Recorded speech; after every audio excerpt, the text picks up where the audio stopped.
¿Cómo le va? Esto es Pasos Perdidos por aquí por Diputados Televisión, la Cámara Baja que va preparando lo que van a ser las audiencias públicas por el proyecto de ley de glaciares, los pedidos que está haciendo la oposición por la cantidad de inscriptos. Bueno, veremos finalmente cómo resuelven las autoridades tanto de la Comisión de Recursos Naturales como la Comisión de Asuntos Constitucionales en el marco de lo que es la agenda de los temas a seguir y a tratar por esta Cámara de Diputados de la Nación. Ahora vamos con los títulos.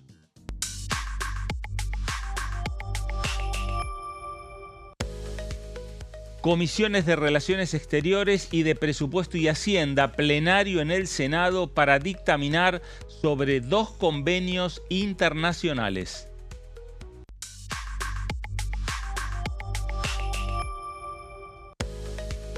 Proyecto impulsado por Pablo Juliano propone la ley anaflaxia cero para prevenir reacciones alérgicas fatales.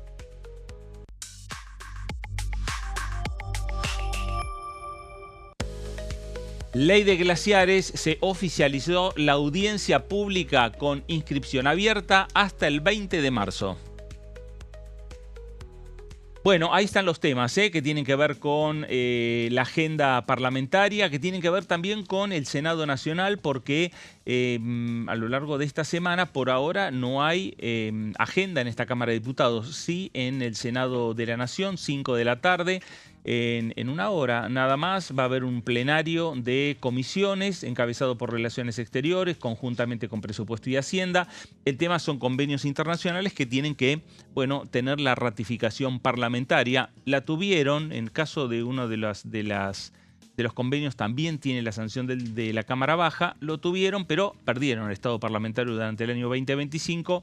Se espera que resuelvan en este plenario nuevamente la firma y la convocatoria.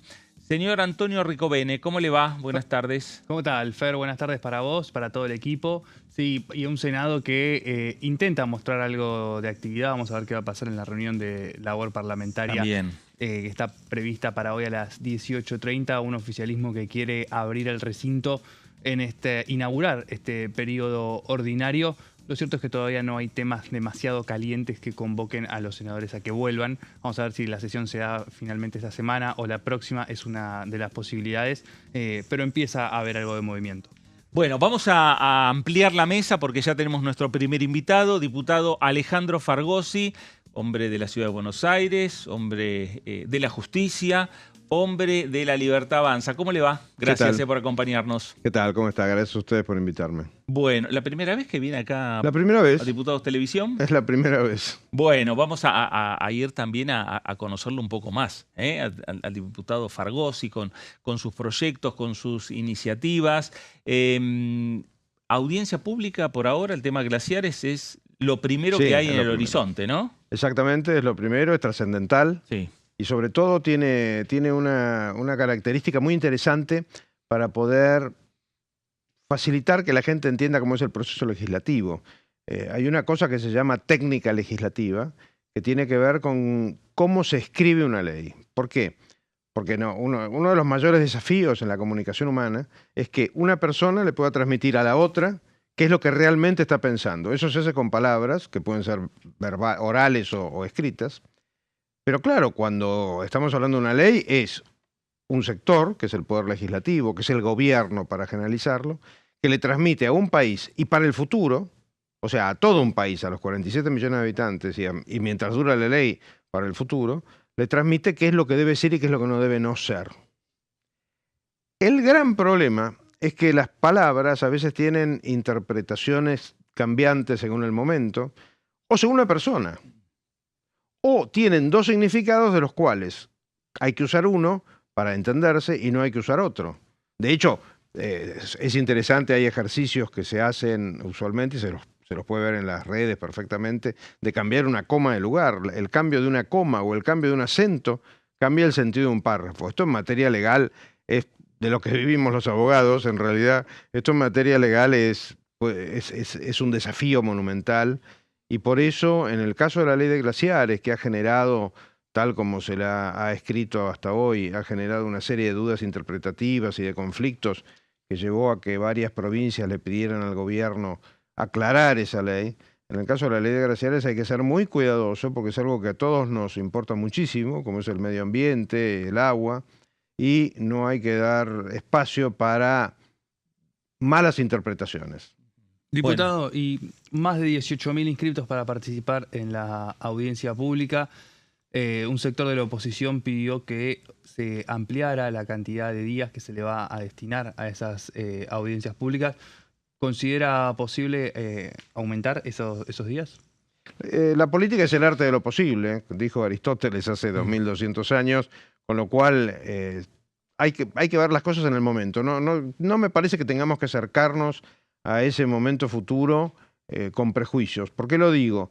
En mi caso personal, por mi propio trabajo de abogado, he estado en audiencias públicas en materia de comunicaciones y las audiencias públicas no necesariamente se desarrollan como uno cree que va a pasar. Por ahí muchos de los anotados no van, otros no quieren cortar y entonces el presidente de ese momento de la audiencia no se atreve, o si se atreve, tampoco se puede pasar 1 o 2 años discutiendo, porque eso iría contra una de las realidades más trascendentales que tiene el ser humano, que es ¿cuál?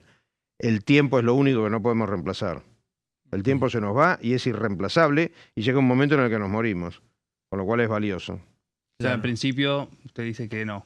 En principio es lo que está establecido, pero bueno, también se puede cambiar.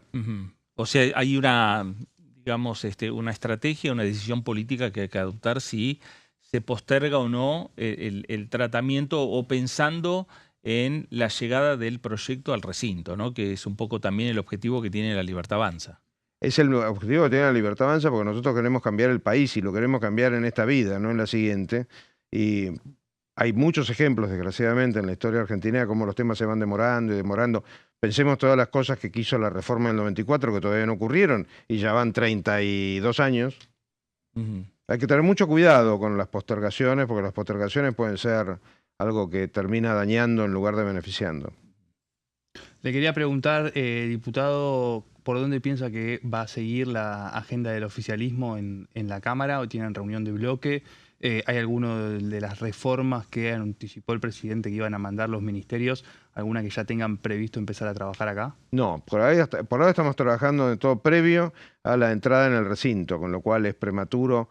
Bueno, de hecho, tenemos a favor para decir esto el día en el que estamos. Hoy es 10 de marzo, hace solamente 9 días que se inauguraron las sesiones ordinarias. Eso vamos a ir avanzando a medida que se puedan ir dando los pasos necesarios en cada proyecto. La idea es trabajar mucho, cosa que le consta al Congreso, que nos ha visto dedicarnos no solamente durante 2 periodos subsiguientes en extraordinarias, sino también con mucha presencia, porque vuelvo al tema del tiempo. No hay tiempo para seguir perdiendo.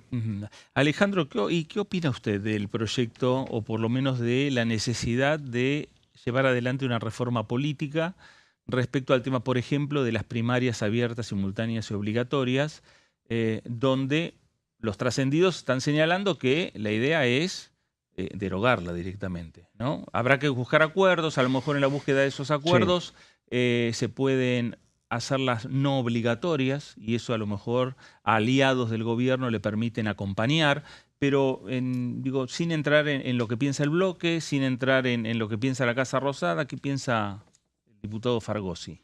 ¿Qué piensa Fargosi? Porque el diputado Fargosi es parte de un bloque, con lo cual piensa como el bloque, pero el diputado Fargosi antes de ser diputado era Fargosi. Vale que le juego de palabras. Hagamos historia. No es que las PASO vienen formando parte del escenario legislativo argentino desde hace 150 años. Fueron un invento de Kirchner. Y no solamente fueron un invento de Kirchner, sino que se ha probado que generan un efecto convulsivo o pueden generar un efecto convulsivo en la política, porque allá el problema de tener muchas elecciones cada 4 años, porque tenemos periodos bienales, cuando no estamos en un año electoral, estamos en un año preelectoral, con lo cual el país a veces pareciera que termina mirándonos a los que estamos en un momento dado en la política, a ver cuándo nos decidimos a dejar trabajar a la gente. Bueno, yo creo que hay que tener mucho cuidado con inventar elecciones que no están previstas en la Constitución, como es el caso de las PASO, y sobre todo cuando involucran un gasto monumental de la gente, que se desloma trabajando para llegar a fin de mes y nosotros le sacamos plata a través de impuestos o deuda, ¿eh? Le sacamos plata a través de impuestos o deuda, ya no con la inflación, para hacer unas elecciones que en realidad son problema de cada partido. Porque si cada partido quiere definir quiénes van a ser sus candidatos, que se arreglen. O sea, que le pidan a sus amigos plata y que organicen su elección. Esa es mi postura. A mí no me gusta que la plata de la gente se vuelque a la política de una manera tan innecesaria. Recién hacía una distinción, diputado, que me resultó interesante entre la persona Fargosi y el diputado Fargosi, remarcando que el diputado Fargosi, bueno, es parte de un bloque y que piensa como ese bloque. ¿Con qué tipo de conducción se encontró usted cuando ingresó a la Libertad Avanza en estos primeros pasos dentro del oficialismo que está dando? Mucho se habla de el verticalismo que hay dentro del espacio oficialista. Incluso altos funcionarios del gobierno trazan algunas semejanzas con algunos regímenes dictatoriales, ¿no? Con la idea de cómo seguir la línea que marca la Libertad Avanza desde su conducción hacia todos los referentes de su espacio. ¿Con qué se encontró usted? ¿Cómo se siente con esa forma de manejo en la política? La verdad que debemos haber estado viendo otra película con los que dijeron eso del régimen dictatorial. La primera palabra que me surgió mientras usted iba formulando la pregunta fue con algo civilizado. Mi sensación ha sido encontrarme con algo civilizado, donde hay un enorme respeto recíproco, una igualdad absoluta entre todos los miembros. Por supuesto, alguien tiene que dirigir, porque si no sería un caos, pero hay igualdad. Y no me parece que haya nada de dictatorial. Es más, dentro del concepto mismo de la libertad, de los que somos liberales o libertarios, usemos en este momento la palabra que preferamos, una de las características, y lo ha dicho el presidente muchísimas veces, cada vez que puede lo dice, de hecho, es que la primera regla es que cada cual piensa como quiere. Después habrá que organizarse y ver de qué forma se puede llegar a buen puerto en el camino que nos hemos trazado. Pero no me sentí incómodo para nada. Y los abogados somos bastante susceptibles cuando alguien nos quiere imponer su criterio. O sea, hay muchos ejemplos que los podría aburrir de cómo los abogados hemos impuesto un principio de libertad para el ejercicio de nuestra profesión. Ahora no estoy ejerciendo abogado, estoy siendo diputado, pero no me ha generado ningún tipo de resquemor ni incomodidad, al contrario. Gente sumamente educada, sumamente abierta a posturas diferentes. La verdad, yo estoy fenómeno. Alejandro, estamos también en el medio de un proceso de ir conformando las comisiones de trabajo, ¿no? de esta Cámara de Diputados. Se conformaron algunas, muy pocas, para cruzar lo que fue el debate sobre las sesiones extraordinarias. Ahora hay que conformar el resto, más de 30 comisiones. ¿A cuáles comisiones a usted le interesaría participar? ¿A cuáles le dijo a Bornorín, bueno, me gustaría estar en esta o en aquella? Las dos principales, que por supuesto, bueno, no nos conocemos ni con el público ni con ustedes dos, pero una de las características que he descubierto con el paso del tiempo en mí mismo, es que soy una persona muy curiosa, me interesan muchos temas. Pero las que para mí eran medulares son las que estoy, que son asuntos constitucionales y la comisión de temas jurídicos, ¿no? O sea, me parece que yo con esas estoy contento, pero si me pregunta qué me apasiona desde medio ambiente, relaciones internacionales, telecomunicaciones, que es en lo que yo he ido trabajando desde hace más de 30 años. Pero claro, el tiempo es tirano e incluso no se puede integrar muchas comisiones por el simple motivo de que sesionan más o menos los mismos días, con lo cual uno no puede dividirse. El don de la ubicuidad no lo tenemos los humanos. Claro. No, y además la Libertad Avanza en este periodo tiene, digamos, muchos más diputados que lo que tuvo en el periodo anterior. Y eso facilita precisamente poder distribuirla de una manera racional, porque este tema de que algunos se queden con la mayoría de la comisión es una locura. No pasa, de hecho, no puede pasar materialmente y no debe pasar éticamente. ¿Cómo le resultó la diferencia entre la expectativa que usted tenía con lo que imaginaba que era la política antes de desembarcar en la Cámara de Diputados y con lo que se encontró realmente? Porque muchas veces a nosotros que nos dicen no, que en el Congreso todo se lleva mal, que nadie habla con nadie. Bueno, muchas veces terminamos viendo que sectores que parecen estar lejísimos de acercar posiciones tienen bueno, pueden acordar y conversar mucho más de lo que se ve frente a cámara. ¿Usted cómo lo percibe eso? ¿Con qué se encontró estando acá? ¿Y qué expectativa tenía? Es que yo ya lo conocía hace muchos años, en la década del 80 yo había sido asesor, ad honorem en esa época, asesor de un diputado y ya había tenido esta experiencia. Después estuve en el Consejo de la Magistratura como consejero, donde de alguna manera se replican los fenómenos que hay acá. No me ha asombrado. Además tengo una contra, que es ¿cuál? La edad. Porque en este aspecto la contra de la edad es que a uno lo sorprenden cada vez menos cosas. Así que no, yo estoy sumamente cómodo, ya sabía que esto iba a ser así y, y solamente el estrés de esas sesiones larguísimas que no son tan habituales, pero también ocurren en la vida privada, ¿eh? Son muy parecidas, para que se den una idea los que están escuchando esto, son muy parecidas a los procesos de firma de convenios complejos, que por ahí uno se pasa 2 días encerrado, ni siquiera un día, 2 días encerrado y termina a las 4 de la mañana. Alejandro, usted nombró dentro de sus actividades que ha realizado su paso por el Consejo de la Magistratura como consejero. ¿Habría que hacerle cambios? ¿Habría que modificar el Consejo de la Magistratura? ¿Está bien que el Consejo de la Magistratura esté presidido por el presidente de la Corte Suprema de Justicia? Eso fue una de las críticas fuertes que desde el kirchnerismo se le hizo a Horacio Rosati, por ejemplo, en los últimos años. Lo de la presidencia de la Corte en la presidencia del Consejo de la Magistratura, que es como está previsto hoy en día, es algo que no me genera una opinión con demasiada certeza, no estoy seguro. Hay que ir viendo esto, cómo funcionó. El sistema anterior, que era una presidencia rotativa, tampoco era demasiado plausible. No me parece medular. Lo que sí me parece medular en el Consejo de la Magistratura, y desgraciadamente ocurre, y ha ocurrido siempre, es una enorme presencia de la política en el Consejo de la Magistratura. En el Consejo de la Magistratura hay 2 sectores. ¿Quiénes integran el Consejo? Para los que no están en tema. Lo integran senadores y diputados, que podrían ser ellos, en términos de teorizar sobre leyes, ¿no? Podrían ser ellos o representantes de ellos.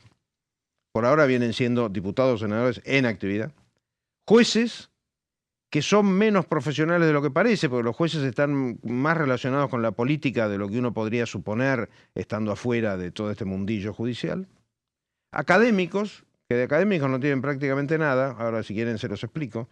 Los académicos son casi pura política, y abogados que en el sistema anterior eran un poco más profesionales y ahora ya son menos profesionales por la forma en que son elegidos.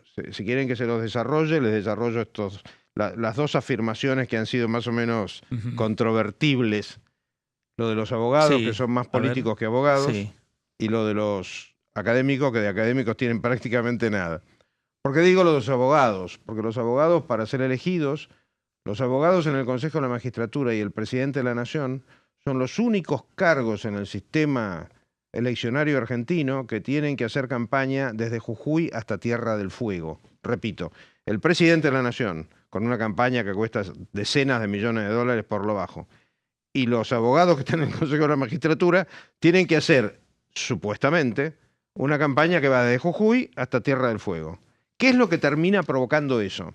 Que en lugar de competir, como cuando estuve yo, abogados en el ambiente abogadil versus otros abogados, uno tiene que ir a pedirle ayuda a algún partido político, y no a cualquier partido político, algún partido político que tenga la espalda suficiente para hacer campaña en un país que es el 8º más grande del mundo. Es carísimo hacer esa campaña.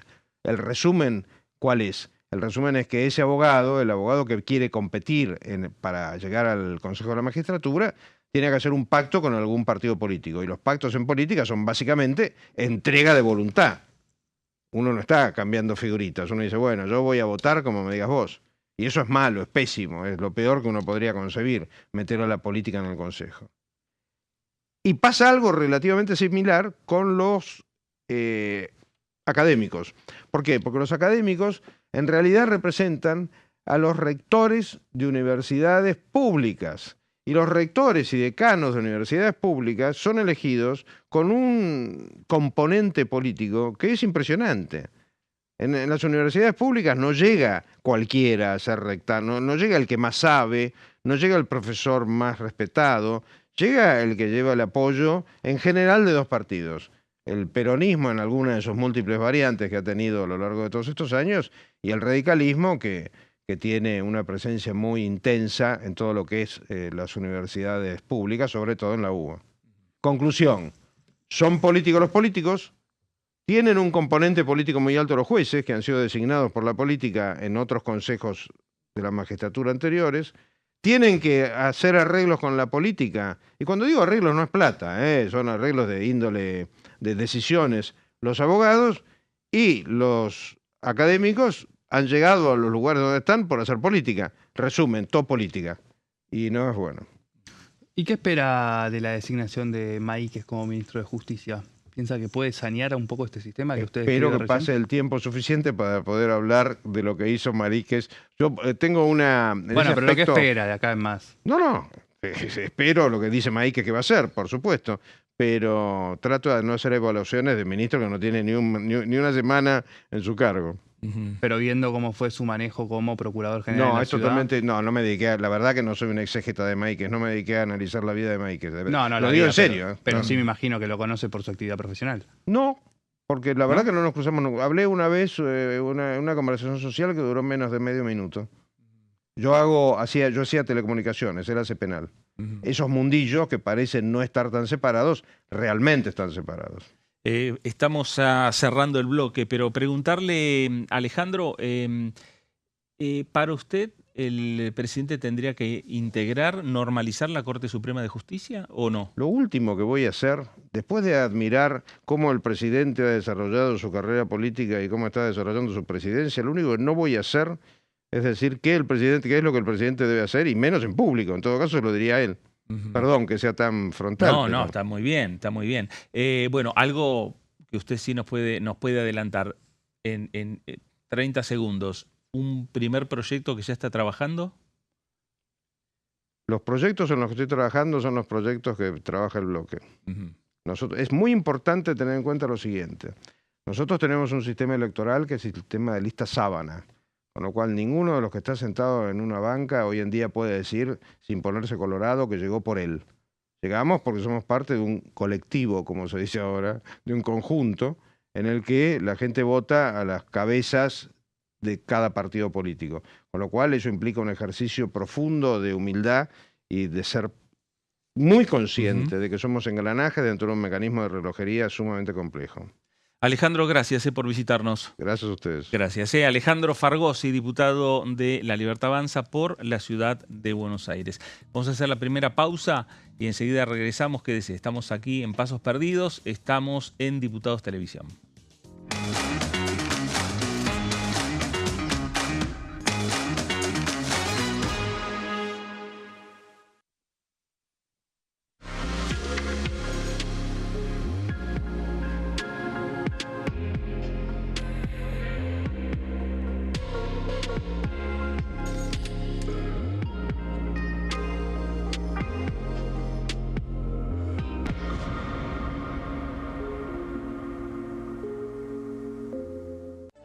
Convocatoria a audiencia pública. Las comisiones de Recursos Naturales y Conservación del Ambiente Humano y de Asuntos Constitucionales de la Honorable Cámara de Diputados de la Nación han dispuesto convocar a audiencia pública a los efectos de recibir opiniones respecto del expediente 072-S-2025. Proyecto de ley en revisión por el cual se modifica la Ley 26.639 de presupuestos mínimos para la protección de los glaciares y del ambiente periglacial. La audiencia pública se llevará a cabo en la Sala 2 del segundo piso del Anexo C, sito en Avenida Rivadavia 1841, de la Ciudad Autónoma de Buenos Aires, el día 25 de marzo del 2026, con aquellos inscriptos que expondrán de manera presencial, y el día 26 de marzo del 2026, con aquellos que lo harán de manera virtual desde las 10 horas hasta las 19 horas. Quienes deseen inscribirse deberán presentarse personalmente en la oficina de la Comisión de Recursos Naturales, ubicada en Avenida Rivadavia 1841, Cava, piso 1, oficina 149, de lunes a viernes de 10 a 16 horas, o bien electrónicamente a través del formulario que se publicará en la página web de la Honorable Cámara de Diputados de la Nación. El plazo de inscripción se extenderá hasta el viernes 20 de marzo a las 16 horas, de manera presencial, y hasta las 20 horas de manera virtual. Quienes deseen efectuar presentaciones por escrito podrán hacerlo de manera presencial o por correo electrónico a la dirección crnaturales@hcdn.gov.ar. La extensión de la ponencia por escrito no podrá exceder las 10 carillas en tamaño A4, con letra Times New Roman, tamaño 12, y se deberá presentar en formato PDF. Cada exposición no podrá exceder los 5 minutos.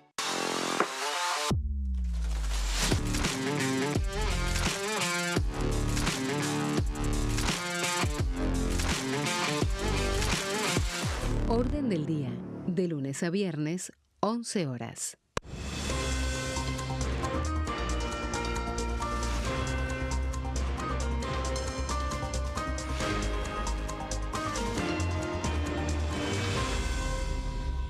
Consenso, de lunes a viernes, 12 horas. ¿Cómo funciona el Congreso? Cuando un proyecto de ley ingresa a la Cámara de Diputados, ya sea presentado por un legislador, enviado por el Poder Ejecutivo o producto de una iniciativa popular, se trata primero en el ámbito de las comisiones. Las comisiones son el espacio de análisis y debate sobre los proyectos conformadas por legisladores de distintos bloques. Hay 46 comisiones permanentes que son centrales en la discusión parlamentaria, como Presupuesto y Hacienda, Asuntos Constitucionales o Legislación General.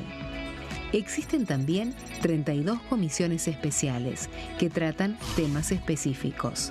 En su mayoría son bicamerales, es decir, que están compuestas por diputados y senadores, como la bicameral de trámite legislativo, encargada de analizar los decretos del Poder Ejecutivo.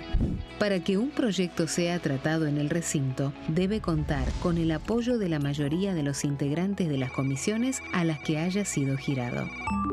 Al finalizar una reunión de comisión, se dictamina sobre la pertinencia de tratar el proyecto en el recinto. El dictamen puede plantear la aprobación del proyecto o su rechazo.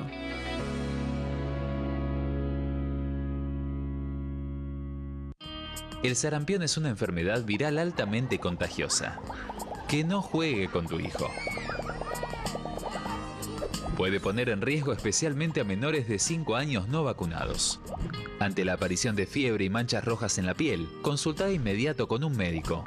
La vacuna es la única forma de prevenirlo y es parte del calendario nacional de vacunación.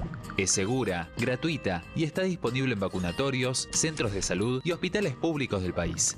Vos ya tenés esta vacuna, dásela a tus hijos.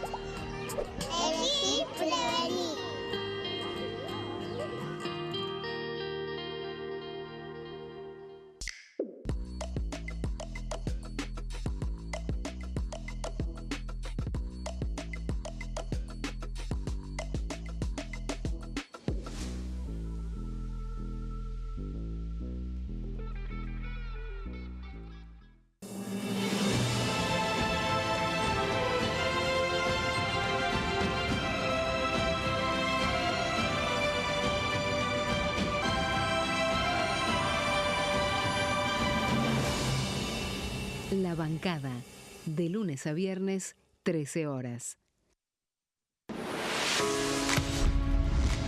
¿Cómo funciona el Congreso? Las sesiones son el espacio donde los diputados debaten proyectos de ley para su aprobación, modificación o rechazo. En una misma sesión pueden tratar varios proyectos de ley. Las sesiones ordinarias comienzan el 1 de marzo, cuando el presidente de la Nación inaugura el periodo ante la Asamblea Legislativa, y se extiende hasta el 30 de noviembre. El Poder Ejecutivo puede convocar a sesiones extraordinarias o prorrogar las sesiones ordinarias. La sesión es dirigida por el presidente de la Cámara de Diputados, que administra el uso de la palabra y las distintas instancias del funcionamiento.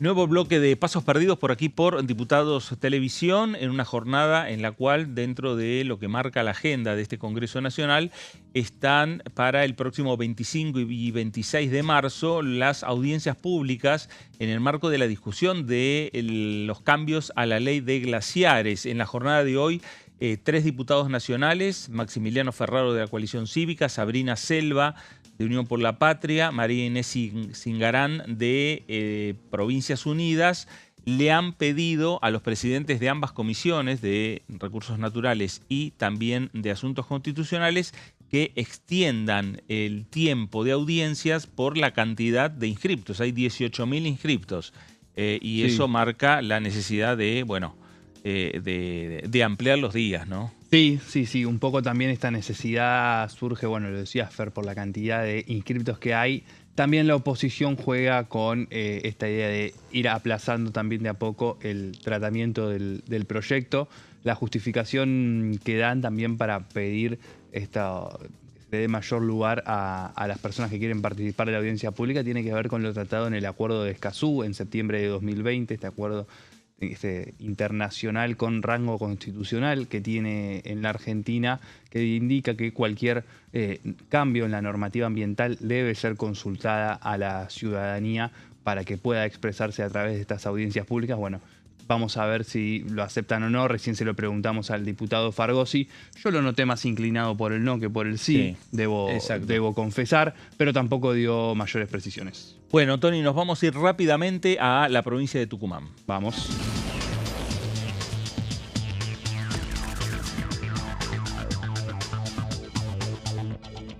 Diputado Pablo Schedling, ¿cómo le va? Buenas tardes. Tony Ricovene, Fernando Fraquelli saludan. Buenas tardes, ¿cómo están? El gusto de escucharlos y verlos. Bueno, Pablo, hablábamos un poquito del tema de lo que son las audiencias públicas. Me parece que 2 días no alcanzan, ¿eh? Ustedes están pidiendo, y otros bloques están pidiendo extender un poco más tiempo de audiencias. Sí, para empezar, como bien decías vos, el pacto internacional con rango constitucional tendría que haber permitido estas audiencias antes de la media sanción en el Senado. O sea, ya de por sí esto nace medio, viste, en estos apuros que había que sacar las leyes en periodos extraordinarios y no darle el tiempo suficiente de discusión, ocurren estos errores. Este error yo no sé si va a terminar siendo salvado, vamos a ver, quizás si se modifica algo acá y vuelve al Senado y el Senado se da el tiempo de hacer también alguna audiencia pública, esto se pudiera resolver, pero ya nació en forma incompleta. Y ahora es evidente que en 2 días, uno presencial y uno remoto, porque así lo habían planteado, para cumplir con la norma, digamos, solamente cuando hay semejante interés expresado en la cantidad de gente que se ha anotado y la idea de hacerlo en forma federal y que haya participación, pero bueno, la verdad que me parece que no entiendo cuál es la urgencia, digamos, ¿por qué no podemos darle una semana por lo menos a esto para tratarlo, elegir o de alguna manera seleccionar de los 18.000 que se han presentado aquellos más significativos, pero aún así hacerlo en 2 días es imposible? Con lo cual me parece que es un tema muy importante, es un tema que cruza distintos sectores porque tiene que ver, por supuesto, con la producción y la minería, pero tiene que ver con el medio ambiente y con el agua potable, ¿no? Dos temas que son de extrema importancia, así que a mí me parece que nosotros, volvemos a decirlo, nosotros no estamos en contra de la minería. La ley actual de glaciares y periglaciares lo que hace de alguna manera es ordenar a la minería con un organismo nacional que es quien define los lugares que no se pueden usar para la minería, glaciares y periglaciares, con un registro de los mismos. El proyecto de ley que viene del Senado intenta que este organismo nacional desaparezca, que cada provincia haga esto en forma autónoma, en esta idea de que las provincias pueden hacer de todo. Lo hemos escuchado cuando nos decían que las provincias pueden evaluar la calidad de los medicamentos e importar directamente, que las provincias pueden comprar sus vacunas y comprarlas directamente.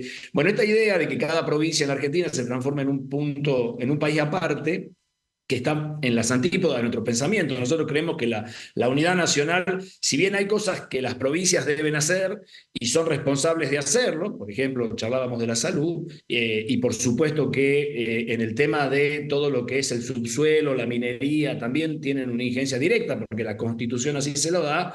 Esto no quiere decir que la Argentina no tenga que tener un plan nacional, un plan rector. Nosotros no podemos tener provincias que, porque tienen la suerte de tener petróleo en su territorio, tengan una calidad de salud muy diferente a provincias que no lo tengan. Tenemos que tener no podemos por eso tener educación de primera en una provincia y malísima en otra. Para eso está la nación, para generar equidad entre todos los argentinos, porque somos una nación. No somos 24 naciones. Y me parece que en este caso, más allá de que aparte las provincias, y hoy esto es así absolutamente, están absolutamente ahogadas desde el punto de vista financiero. Entonces, frente al ahogamiento financiero, tener que decidir por una minería que le dé algunos recursos puede generar complejidades para más adelante. Yo no digo que los gobernadores no van a tomar esto con la responsabilidad que tienen, pero me parece que una mirada nacional nos abriría un poquito la tranquilidad a todos, que es lo que hoy tiene, digamos, el tema este. Me parece que creer que con la ley actual de glaciares no se puede hacer minería en la Argentina es desconocer la minería que hoy en la Argentina se está haciendo, en todas las provincias. ¿Cómo le va? Acá lo saluda Antonio Ricovene. Yo le quería preguntar por, bueno, su provincia en particular, Tucumán, que es una de las que se menciona como las que está esperando, ¿no?, esta modificación de glaciares para poder llevar a cabo algunos recursos. No recuerdo puntualmente ahora la compañía que había anunciado algún desarrollo con inversiones millonarias.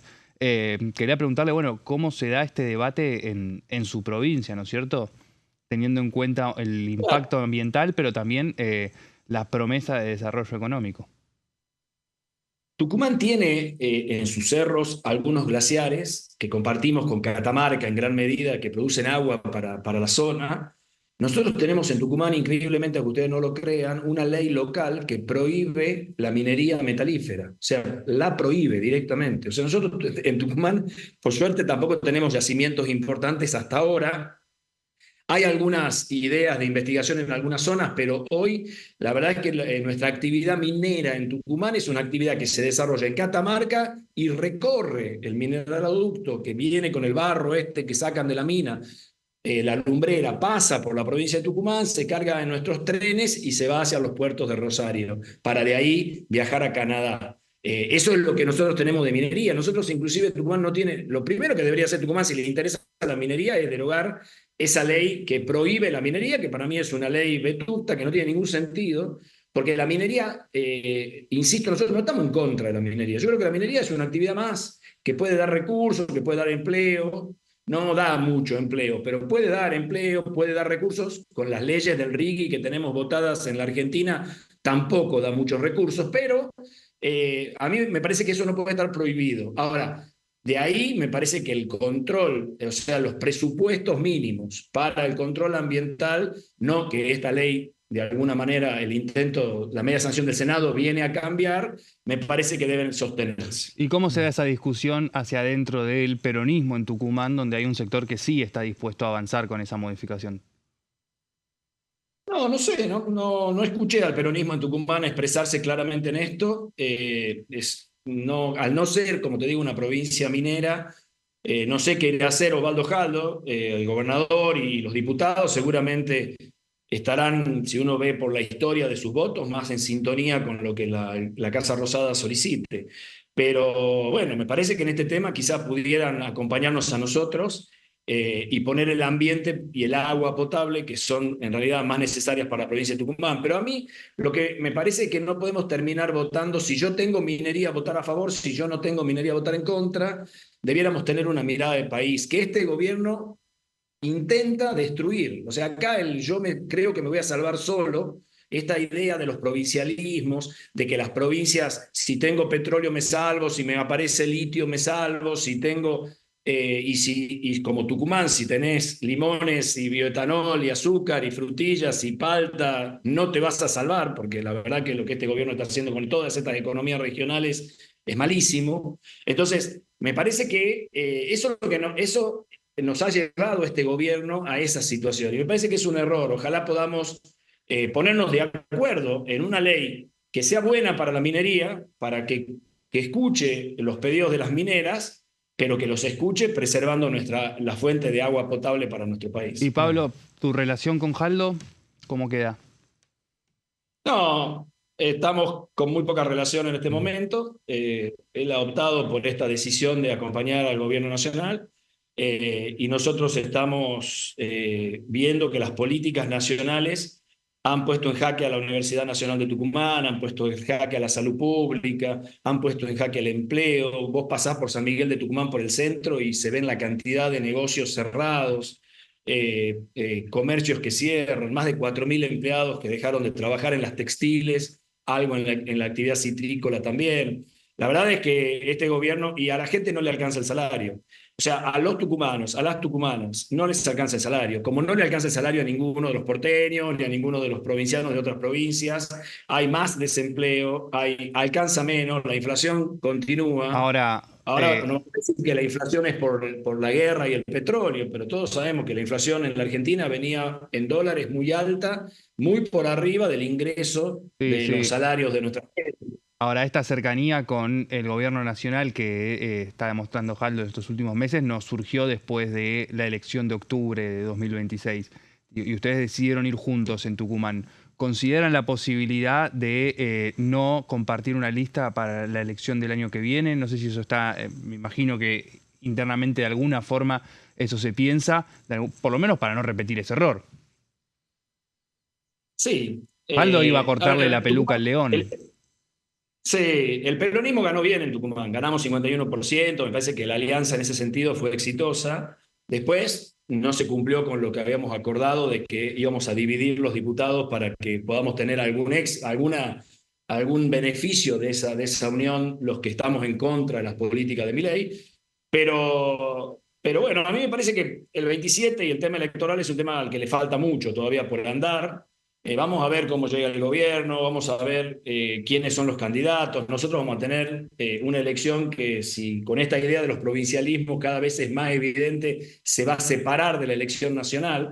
Ya vamos a tener posiblemente una elección provincial muy temprana en el año que viene. En ese año vamos a elegir gobernador. Está en duda si Osvaldo Jaldo puede repetir o no, porque hay temas constitucionales que lo discuten, otros que sí. ¿Cuál va a ser el candidato del peronismo en la provincia de Tucumán? Si va a ser Osvaldo o si Osvaldo no va a poder ser, quién va a ser. Y nosotros lo que sí tenemos decidido es que nuestra posición va a ser la misma que expresamos todos los días en el Congreso, en nuestro bloque, que es una posición que cree que el país tiene una alternativa distinta a las políticas de Milei. No es que estemos en contra de Milei por Milei. Creemos que la Argentina tiene una oportunidad de mantener sus cuentas en orden, pero sin destruir el empleo y la industria, sin destruir la salud pública, la educación pública, sin destruir la clase media. Nosotros creemos que Argentina tiene esa posibilidad y me parece que tenemos que trabajar para esa. Y eso es el plan que tenemos que presentar y que se está trabajando para que los argentinos en el 27 puedan, después de las elecciones provinciales, cuando sea la elección nacional, poder elegir un modelo de país en el que nos incluya a todos. Porque este modelo de Caputo, de Sturzenegger y de Milei es un modelo que sí cierra, pero cierra para el 30% de los argentinos. El 70% de los argentinos, donde están la mayoría de mis votantes, van a quedar afuera de esta decisión. Y mi obligación es con mis votantes. Por eso a mí me parece que cómo se va a armar, quién va a ser, cómo lo armaremos, todavía tenemos un tiempo para decidir. Ahora, en el medio de esta situación, desde la Casa Rosada van a enviar, Pablo, aquí al Congreso un proyecto de reforma política, donde incluye, entre otros puntos, están viendo, pero si es la derogación de las PASO o se hacen que las PASO sean no obligatorias, como también otras medidas, el financiamiento de los partidos políticos. ¿Cómo ven esa nueva reforma? Bueno, vamos a tener que leer el detalle. Ya hubo en la ley bases algún intento, ¿te acordás que inclusive cambiaba la proporcionalidad de diputados, etcétera? O sea, hay que ver qué es lo que se propone. Pero para mí, en este momento, yo tuve en algún momento una ley que derogaba las PASO para la época de la pandemia, me acuerdo. Entonces, tengo ese antecedente legislativo, pero fue específicamente por la pandemia. Me parecía que no hacía falta en ese momento ir 2 veces a las urnas. A pesar de eso se hizo, no pasó nada, pero a mí me parece que obviamente el gobierno que tiene un solo candidato a presidente y no tiene ninguna discusión interna, porque se maneja así en este momento, le conviene que no haya paso. A aquellos que tenemos varias alternativas, seguramente nos conviene que haya paso. Entonces, a mí, de verdad, que lo que yo creo es que si seguimos cambiando las normas electorales cada vez que hay una elección, es poco serio. Esa es mi opinión. Yo no me parece que las PASO son una herramienta útil cuando, no sé, por eso, no sé si va a ser que no sean obligatorias o que no va a haber PASO, como fue la suspensión que tuvimos la otra vez. Y me parece que a nosotros como fuerza política seguro nos ordenaría bastante. Pero bueno, veremos. Claro. Yo creo de verdad es que la mayoría o muchos, no sé si la mayoría, pero muchos de los que votaron al gobierno de Milei porque creyeron en que iban a estar mejor económicamente, porque iba a bajar la inflación, hoy se dan cuenta que la inflación bajó, no tanto, pero bajó, y sin embargo no les alcanza, que cada vez les alcanza menos, y que cuando había inflación les alcanzaba más, y ahora que no hay inflación les alcanza menos. Y además ven que los remedios están carísimos, y además ven que los alimentos están carísimos, y además ven que la universidad no tiene docentes, que la salud pública no agrega vacunas al calendario. Entonces, me parece que hay un grupo de estos, por lo menos, que van a dejar de acompañar este proyecto, que, insisto, es un proyecto para pocos, más allá de las características de este proyecto, que aparte, como ustedes saben, es un proyecto, como lo escuchamos el otro día en el Congreso, violento, que dice de todo, dice que nosotros no somos adversarios, sino enemigos. Argentina necesitamos construir un país entre todos, porque si no, ¿qué pasa? Cuando el gobierno pierde y viene otro gobierno, cambia todo, volvemos a empezar. Cuando este gobierno pierda, que es lo lógico en la democracia, que haya alternancia, entonces si el otro es el enemigo con el cual no puedo construir nada, la Argentina no tiene futuro. Entonces, a mí, en mi opinión, yo creo que este es un concepto que no debe, que la mayoría de la política argentina no acompaña, y me parece que si hay que hacer un esfuerzo, es un esfuerzo grande para que en el 27 quien gobierne la Argentina sea una persona que llame a la unidad nacional, a los consensos suficientes y a los cambios reales de política, no para favorecer a un grupo chiquito de argentinos, sino para favorecer a aquellos que están peor en la Argentina y a todos los argentinos en definitiva. Pablo, pensando en ese 2027, en esa elección presidencial, ¿qué lecturas se hacen, principalmente desde el peronismo, ¿no?, de la reunión que se conoció hace pocos días entre la expresidenta Cristina Kirchner y el actual diputado nacional Miguel Pichetto? A mí me parece bien. Yo creo que hay que hablar con todo el mundo. A mí me parece bien. Miguel es una persona que tiene una altísima experiencia parlamentaria. De verdad ha acompañado en la primera parte de este gobierno a muchas de las normas que salieron, ¿no? La ley Bases, al DNU 70. Pero bueno, hoy me parece que frente a lo que el otro día vivimos, a mí me tocó salir con él el otro día al Congreso después de los gritos del presidente, y la verdad es que uno se da cuenta de que esto no termina bien. No termina bien. Una cosa es tener un alineamiento geopolítico con Occidente, una cosa es no tener alineamiento geopolítico con tiranías. Yo coincido en eso, ¿no? Conmigo, yo estoy absolutamente de acuerdo. Y otra cosa es ir a Estados Unidos y decir, nosotros estamos ganando la guerra. Nosotros no estamos ganando la guerra. O sea, la guerra, si alguien gana esta guerra, va a ser Israel, va a ser Estados Unidos, nosotros. O sea, me parece que hay una exageración en este tema, y me parece que conjuntamente con todas las otras cosas, ¿no? No sé si vieron el video del otro día con el Día de la Mujer. Es espantoso. O sea, la mirada, la discusión, digamos, la Argentina hemos retrocedido en discutir todos los indicadores de trabajo femenino, de empleo en la mujer, en la Argentina, dan un techo de cristal para las mujeres que sigue estando ahí. Y en vez de pelear por normas más claras, tenemos un gobierno que las niega. No solo las niega, las ridiculiza, dice que son parte de una lógica absurda, no sé cuál es la idea. La verdad es que me parece que por eso, que si uno empieza a hilar más fino, el gobierno tiene muchísimos problemas, sin contar los temas de corrupción, el 3% de los medicamentos del Andis, el token para la criptomoneda Libra, lo que pasó con el fentanilo. Entonces, me parece a mí que un gobierno que tiene semejantes temas, obviamente ha gozado de una luna de miel y ha tenido el apoyo muy fuerte de Estados Unidos para lograr una elección de medio término digna. Pero no se puede vivir de prestado en el mundo y me parece que eso este gobierno más tarde, más temprano, se va a enterar. Pablo, gracias por estos minutos para con Diputados Televisión. Gracias a ustedes, un gusto verlos. Gracias. El diputado Pablo Schedlin, diputado de Unión por la Patria por la provincia de Tucumán. Las miradas ya puestas en el 2027. Sí, las miradas puestas en 2027 y también en las elecciones provinciales. Sí, claro. Porque nosotros muchas veces pensamos en la elección nacional que siempre es en octubre del año que va a ser el año que viene en octubre, si no cambia nada.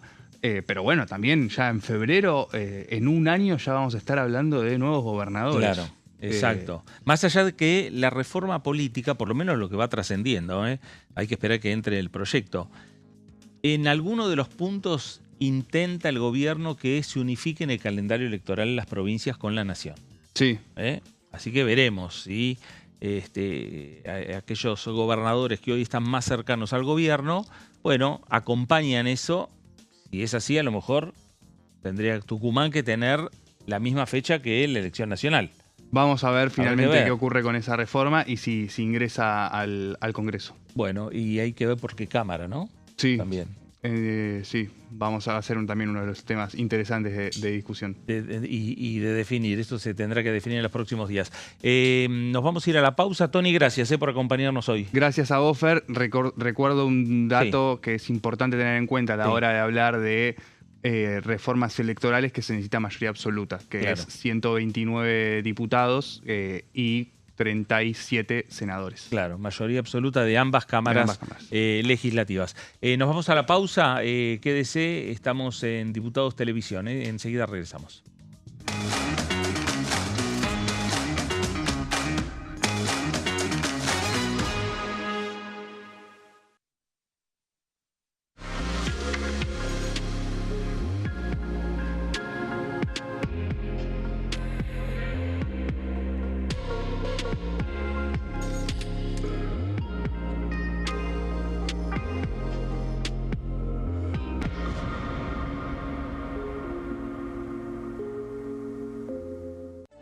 Convocatoria a audiencia pública. Las comisiones de Recursos Naturales y Conservación del Ambiente Humano y de Asuntos Constitucionales de la Honorable Cámara de Diputados de la Nación han dispuesto convocar a audiencia pública a los efectos de recibir opiniones respecto del expediente 072-S-2025, proyecto de ley en revisión por el cual se modifica la Ley 26.639 de presupuestos mínimos para la protección de los glaciares y del ambiente periglacial. La audiencia pública se llevará a cabo en la Sala 2 del segundo piso del Anexo C, sito en Avenida Rivadavia 1841, de la Ciudad Autónoma de Buenos Aires, el día 25 de marzo del 2026, con aquellos inscriptos que expondrán de manera presencial, y el día 26 de marzo del 2026, con aquellos que lo harán de manera virtual desde las 10 horas hasta las 19 horas. Quienes deseen inscribirse deberán presentarse personalmente en la oficina de la Comisión de Recursos Naturales, ubicada en Avenida Rivadavia 1841, Cava, piso 1, oficina 149, de lunes a viernes de 10 a 16 horas, o bien electrónicamente a través del formulario que se publicará en la página web de la Honorable Cámara de Diputados de la Nación. El plazo de inscripción se extenderá hasta el viernes 20 de marzo a las 16 horas, de manera presencial, y hasta las 20 horas de manera virtual. Quienes deseen efectuar presentaciones por escrito podrán hacerlo de manera presencial o por correo electrónico a la dirección crnaturales@hcdn.gov.ar. La extensión de la ponencia por escrito no podrá exceder las 10 carillas en tamaño A4, con letra Times New Roman, tamaño 12, y se deberá presentar en formato PDF. Cada exposición no podrá exceder los 5 minutos.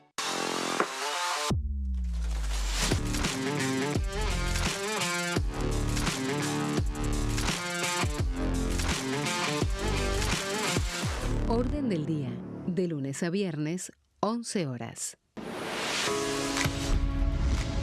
¿Cómo funciona el Congreso? Cuando un proyecto de ley ingresa a la Cámara de Diputados, ya sea presentado por un legislador, enviado por el Poder Ejecutivo o producto de una iniciativa popular, se trata primero en el ámbito de las comisiones. Las comisiones son el espacio de análisis y debate sobre los proyectos conformadas por legisladores de distintos bloques. Hay 46 comisiones permanentes que son centrales en la discusión parlamentaria, como Presupuesto y Hacienda, Asuntos Constitucionales o Legislación General. Existen también 32 comisiones especiales que tratan temas específicos. En su mayoría son bicamerales, es decir, que están compuestas por diputados y senadores, como la bicameral de trámite legislativo, encargada de analizar los decretos del Poder Ejecutivo. Para que un proyecto sea tratado en el recinto, debe contar con el apoyo de la mayoría de los integrantes de las comisiones a las que haya sido girado. Al finalizar una reunión de comisión, se dictamina sobre la pertinencia de tratar el proyecto en el recinto. El dictamen puede plantear la aprobación del proyecto o su rechazo.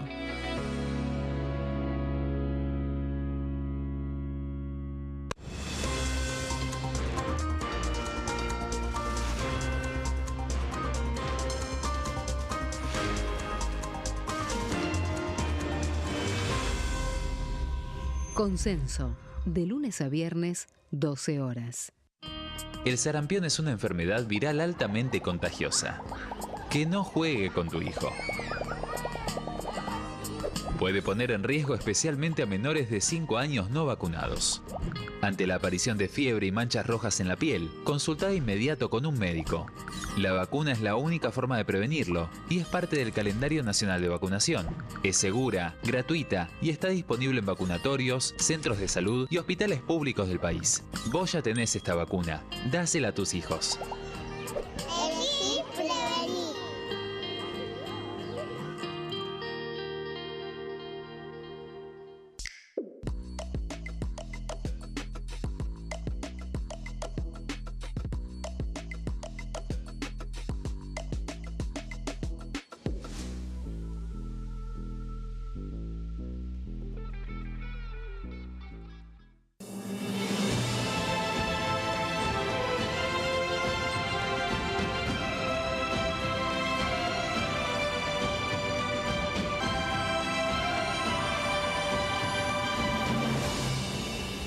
La bancada, de lunes a viernes, 13 horas.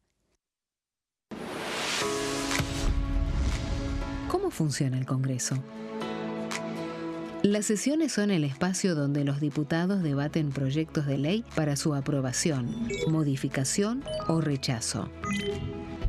En una misma sesión pueden tratar varios proyectos de ley.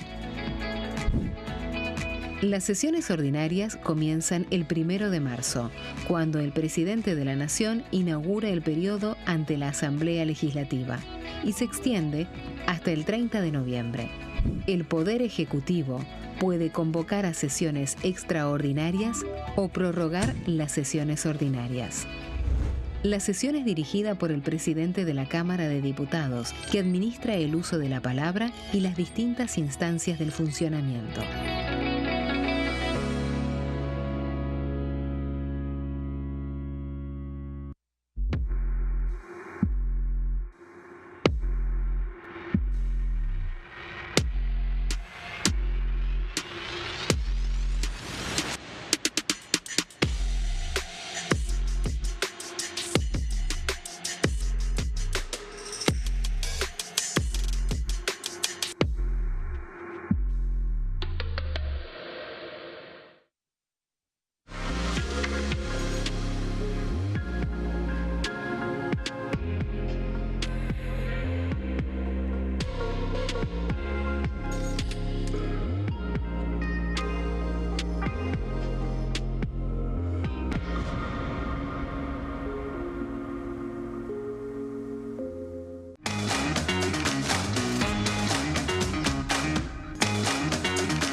Muy bien, nuevo bloque aquí en Pasos Perdidos. Seguimos por Diputados Televisión. Claro, los legisladores nacionales que conversan con los distintos programas dentro de lo que es el espacio de Diputados Televisión están opinando sobre distintos temas. Y uno de esos temas interesantes para seguir hablando tienen que ver con el proyecto que ya sancionó el Congreso de la Nación, ya promulgado también por el Poder Ejecutivo Nacional, que fue el de modernización laboral, después de todo un debate que se dio empezando en el marco de las sesiones extraordinarias en el mes de diciembre y posteriormente, una vez que se firmaron los dictámenes en el Senado Nacional, se retomó el tratamiento en el mes de febrero, que fue cuando sancionó en febrero el Senado la reforma laboral y posteriormente la giró a la Cámara de Diputados. Hubo una modificación donde se quitó un artículo vinculado con las licencias por enfermedad y el proyecto regresó a una segunda revisión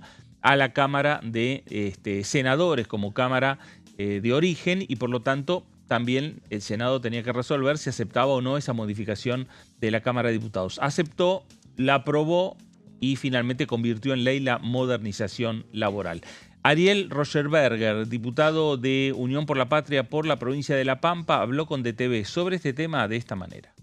Hay que ver cuál va a ser el contenido de los proyectos que el Poder Ejecutivo envíe, pero bueno, sí, lo que sí entiendo y aspiro a que tengamos un año con mucho debate, con mucho trabajo, con mucha actividad y con leyes que realmente impacten en la vida cotidiana de la gente en forma positiva. Veremos qué es lo que envía el gobierno. También nosotros tendremos nuestra agenda enfocada justamente a esto, a impactar en la vida cotidiana de manera positiva. Y espero que tengamos mucho debate y no tantas sesiones especiales, sino que haya más, que volvamos a las sesiones ordinarias. Lo que necesitamos desde la provincia de La Pampa, básicamente, es que el gobierno nacional cumpla con la normativa que hoy está vigente.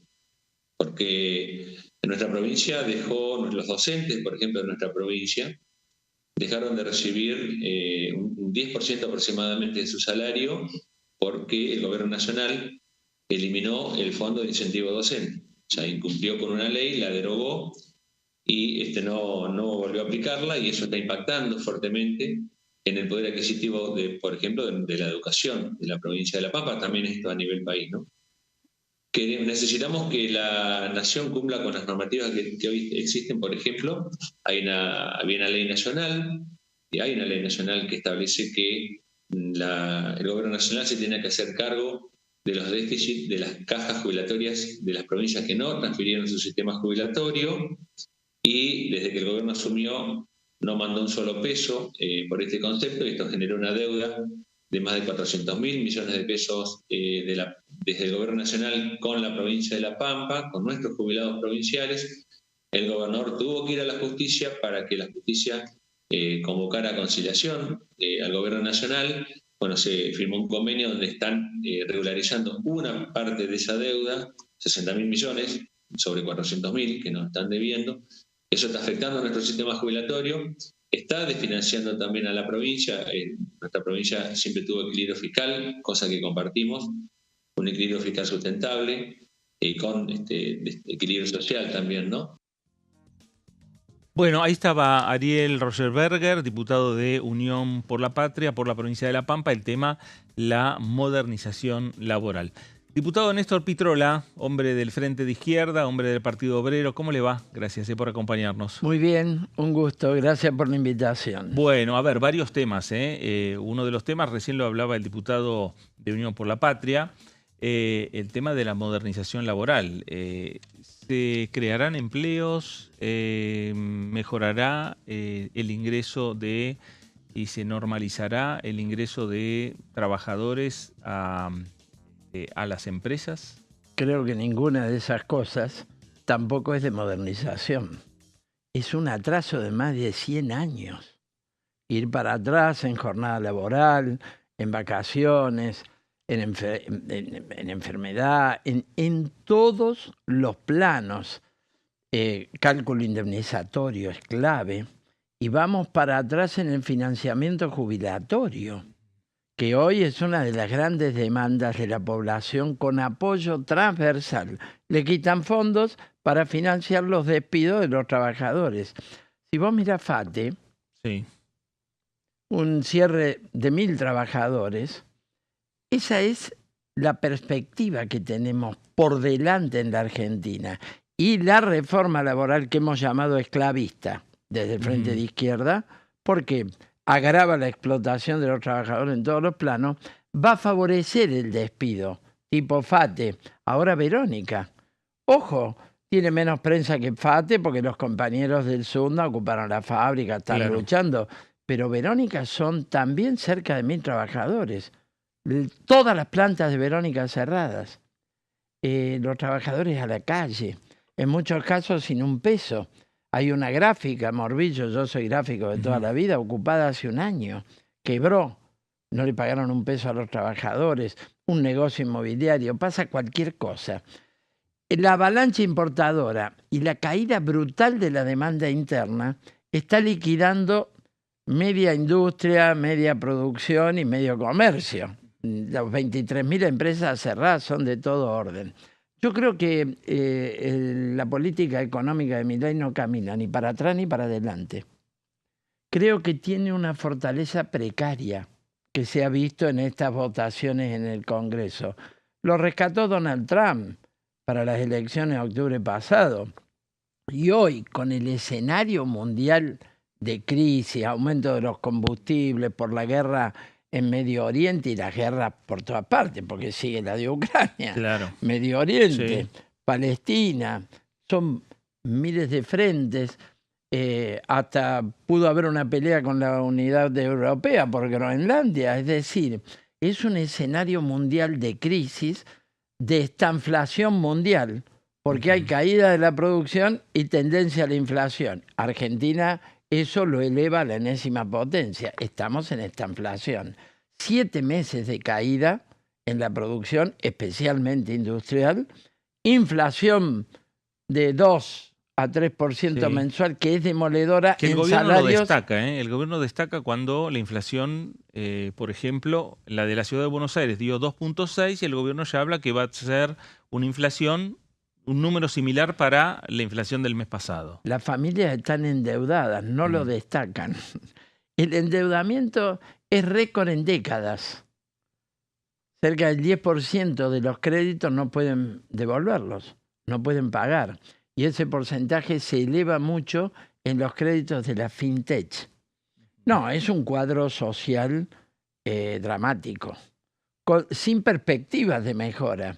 Porque, por ejemplo, la recaudación, en términos reales, descontada la inflación del 30 y pico % anual que estamos, en menos que 200, sí, pero 30 y pico anual, descontada la inflación, la recaudación viene cayendo hace 7 meses. ¿Qué nos espera de un gobierno como el de Milei? Más ajuste, porque no van a dar las cuentas públicas. Le restan 2.600 a 3.000 millones, según los cálculos de dólares a los jubilados. Eso va a déficit de las cuentas del Estado. Y te digo una cosa, todos los gobernadores replican el ajuste. El propio Kicillof ha tenido paro docente. ¿Por qué? Bueno, porque es una paritaria con cifras ridículas, a la gente no le alcanza para llegar a fin de mes. Los docentes tienen 2 y hasta 3 cargos, no se puede vivir y se cae la calidad de la educación pública. Lo mismo está pasando en el hospital público. El Garrahan ganó una lucha por su método, por el apoyo popular, una de las pocas que se le ganaron a Milei. Pero se siguen yendo los médicos, cortan contratos y un médico con un palito y medio, con un palo 800 después de 10 años de estudio y a lo mejor 20 de profesión, siendo destacadísimos profesionales, no es un ingreso acorde. La canasta familiar de la ciudad, Frachetti, ha dado más de 3 millones de pesos, incluyendo el alquiler. Una canasta modesta. Entonces, no, esto hay que darlo vuelta de los pies a la cabeza. Hay que tener un control del comercio exterior, porque el costo de las cubiertas no es el precio internacional. El costo de los combustibles tampoco. El costo de la carne tampoco. Acá hay unos cuantos que se llenan los bolsillos y después pagan los platos rotos los trabajadores. Y vos tenés grandes empresas como Pirelli que dice, bueno, echo los trabajadores e importo. El caso de FATE era exportadora, directamente cierra. ¿A dónde va el país así? Claro. ¿No? Bueno, vamos a dar una gran batalla. La hemos dado con el presupuesto, la hemos dado con la ley laboral. No hay mal que dure 100 años y no hay leyes contrarias a los trabajadores que no se hayan revertido en la Argentina. Quiero decir a los trabajadores y al interés nacional, porque el acuerdo con los Estados Unidos, lo mismo que con la Unidad Europea, es colonial. Nos invaden con productos industriales y nosotros aumentamos una cuota de exportación de carnes y de pollos. ¿A dónde vamos a ir con eso? Minería, petróleo. ¿Esa es la salida argentina? No es para 47 millones. Bueno, hablando de minería, se viene el debate sobre la reforma a la ley de glaciares, que hay 2 audiencias públicas que ya por los inscriptos, 18.000 inscriptos, hoy Maxi Ferraro, la diputada Sabrina Selva, la diputada Cigarán, le pidieron a los presidentes de las comisiones ampliar lo que es los tiempos de audiencia. Bueno, venimos ¿qué va a hacer el Frente de Izquierda? Venimos de una audiencia pública. El viernes tuvieron ustedes. Exacto. Convocada por los 4 diputados del Frente de Izquierda, pero hubo otros. Estuvo Castañeto, estuvo una diputada ambientalista del interior, también Serkis, bueno, hubo distintas, Ferraro también. Ahí tenemos imagen de lo que fue la reunión del viernes. Exactamente, ahí estamos. Fue una muy linda audiencia porque intervinieron grandes figuras del ambientalismo, científicas, de los institutos provinciales. Es una liquidación de las principales reservas acuíferas del país. Estamos defendiendo un bien esencial que es el agua, al oponernos a esta reforma de la ley de glaciares. Y si tuviéramos que sintetizar, hay que decir que transforman en papel mojado la ley que está. ¿Por qué? Porque lo que era prohibición en un área glaciar o periglaciar, que ya hay algunas que se están violando, ¿no? Claro. Es una ley a la medida de las mineras, incluso a la medida de la violación que ya están haciendo. Esas prohibiciones son transformadas en evaluaciones de las administraciones provinciales. Y todos sabemos que los gobernadores están al servicio de las mineras. Por eso también le han votado la reforma antilaboral, ¿no? Por algunos fondos de coparticipación que ya tenían. Es una vergüenza lo que han hecho los gobernadores, porque van transando. Es como si yo te regalo una corbata que vos ya tenías. Bueno, pero es un chiste esto. Y la entrega de los recursos, no hablemos del 3% de regalía, que es un vueltito. Las mineras con el oro a $5.300 la onza, un precio que no tuvo en la historia, se están llenando, destripando la cordillera y en este caso afectando glaciares. Bueno, por lo menos que no afecten los glaciares. Claro. Vamos por partes. Nosotros estamos en contra de la megaminería en general. ¿Por qué hay que destripar la cordillera para el oro, que además es puro refugio de valor, ¿no? Claro. Bueno, el cobre es para la industria y demás, pero esos recursos mineros no son volcados a industrializar el país, a un ferrocarril, a construir 1 millón de viviendas. Se lo llevan la minera y se acabó. ¿Puede haber minería controlada como para poder desarrollar económicamente a distintas regiones de la Argentina? Por supuesto que sí. Nosotros somos partidarios de la nacionalización integral de la minería y luego que actúe solo con licencia social. Ahí viene el problema de la megaminería, claro, que es contaminante. Si me vas a afectar el agua, etcétera, no. Hay minería histórica que no es necesariamente contaminante. Tiene que haber control social. Y tiene que haber, y es un recurso estratégico para la soberanía nacional. Lo mismo que el petróleo, el gas, las telecomunicaciones. El Frente de Izquierda tiene un programa integral. Por supuesto, eso requiere también discutir el problema de la deuda.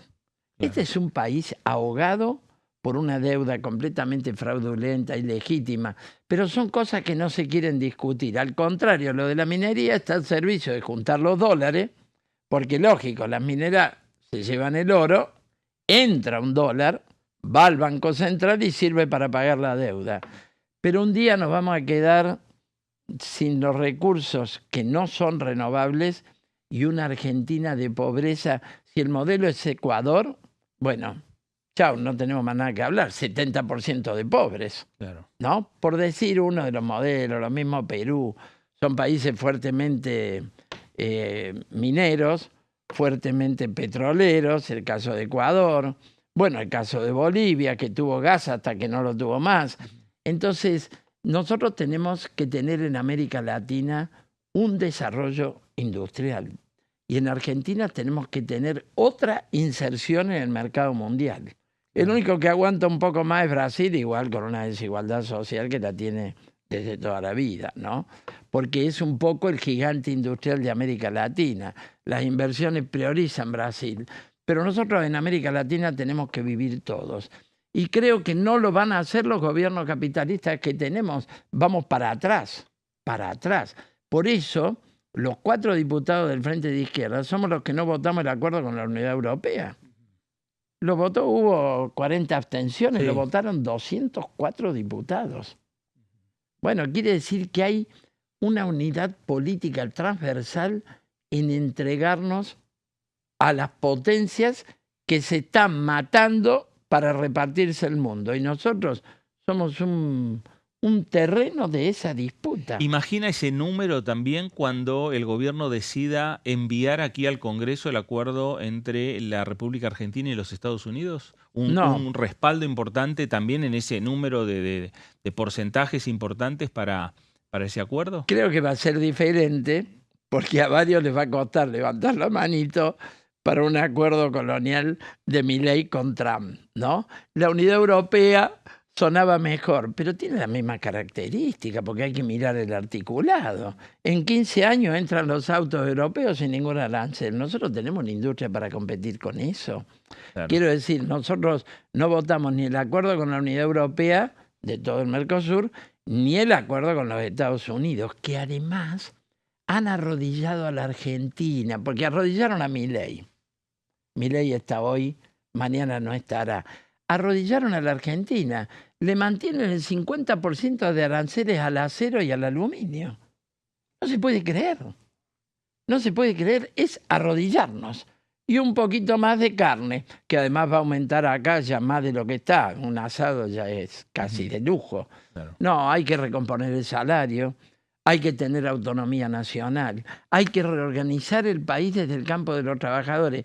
Cada vez esto aparece más claro en el crítico escenario mundial que tenemos. Y bueno, el Frente de Izquierda va a actuar muy fuerte en las cámaras, en este caso en diputados, en todas las provincias y también en las calles, donde el pueblo sigue manifestándose, aunque tengamos el protocolo y todas las tropas que viven reprimiendo a los jubilados, cuyo reclamo es cada día más urgente. Claro.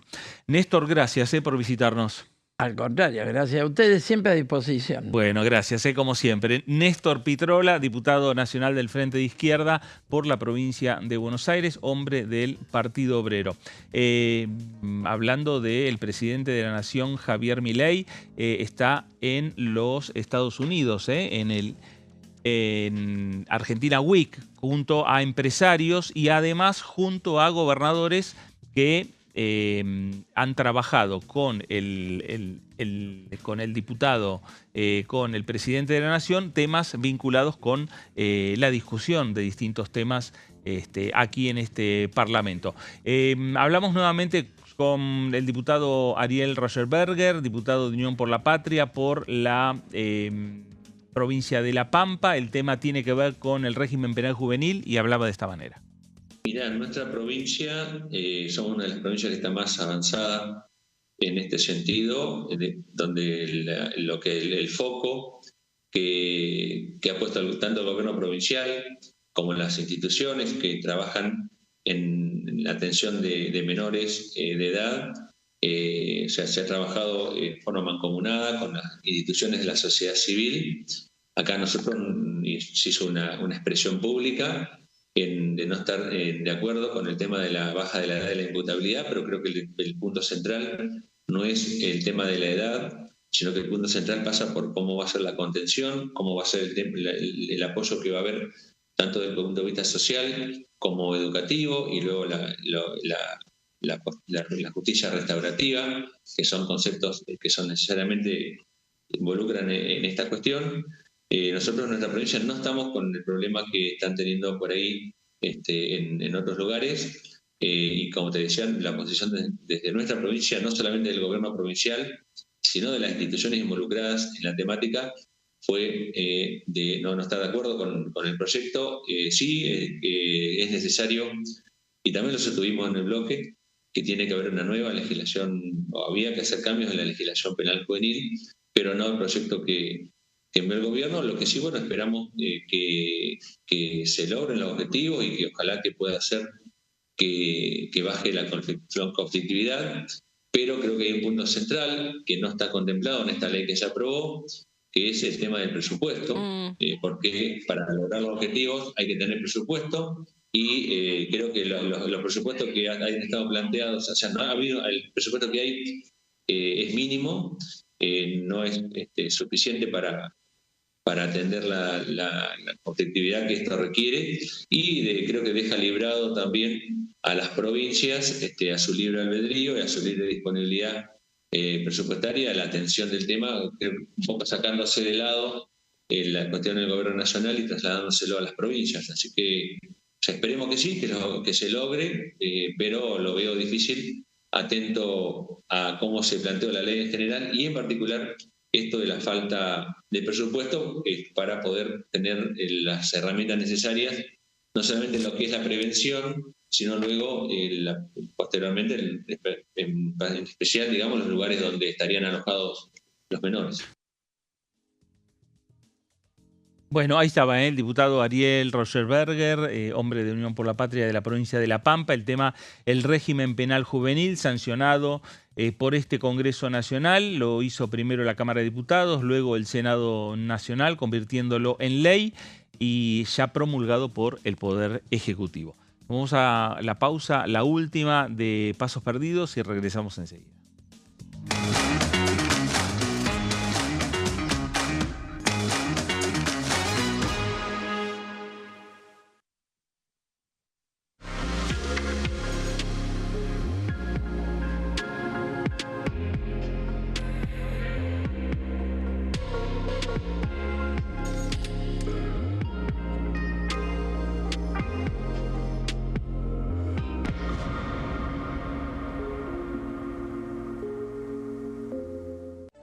Convocatoria a audiencia pública. Las comisiones de Recursos Naturales y Conservación del Ambiente Humano y de Asuntos Constitucionales de la Honorable Cámara de Diputados de la Nación han dispuesto convocar a audiencia pública a los efectos de recibir opiniones respecto del expediente 072-S-2025, proyecto de ley en revisión por el cual se modifica la Ley 26.639 de presupuestos mínimos para la protección de los glaciares y del ambiente periglacial. La audiencia pública se llevará a cabo en la Sala 2 del segundo piso del Anexo C, sito en Avenida Rivadavia 1841, de la Ciudad Autónoma de Buenos Aires, el día 25 de marzo del 2026, con aquellos inscriptos que expondrán de manera presencial, y el día 26 de marzo del 2026, con aquellos que lo harán de manera virtual desde las 10 horas hasta las 19 horas. Quienes deseen inscribirse deberán presentarse personalmente en la oficina de la Comisión de Recursos Naturales, ubicada en Avenida Rivadavia 1841, Cava, piso 1, oficina 149, de lunes a viernes de 10 a 16 horas, o bien electrónicamente a través del formulario que se publicará en la página web de la Honorable Cámara de Diputados de la Nación. El plazo de inscripción se extenderá hasta el viernes 20 de marzo a las 16 horas, de manera presencial, y hasta las 20 horas de manera virtual.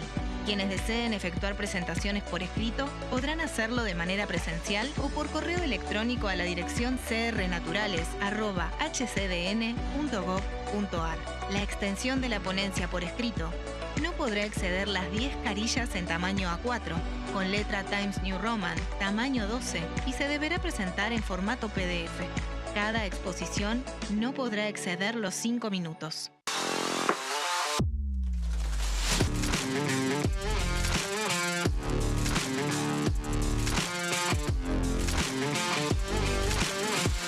Orden del día, de lunes a viernes, 11 horas.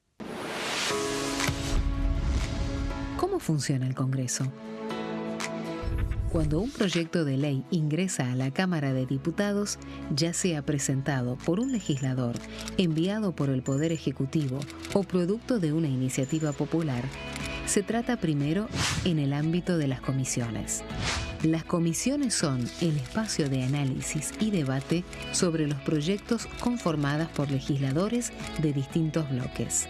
Hay 46 comisiones permanentes que son centrales en la discusión parlamentaria, como Presupuesto y Hacienda, Asuntos Constitucionales o Legislación General.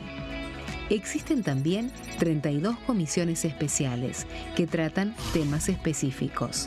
En su mayoría son bicamerales, es decir, que están compuestas por diputados y senadores, como la bicameral de trámite legislativo, encargada de analizar los decretos del Poder Ejecutivo.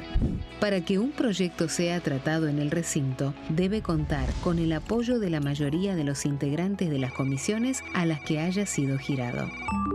Al finalizar una reunión de comisión, se dictamina sobre la pertinencia de tratar el proyecto en el recinto. El dictamen puede plantear la aprobación del proyecto o su rechazo.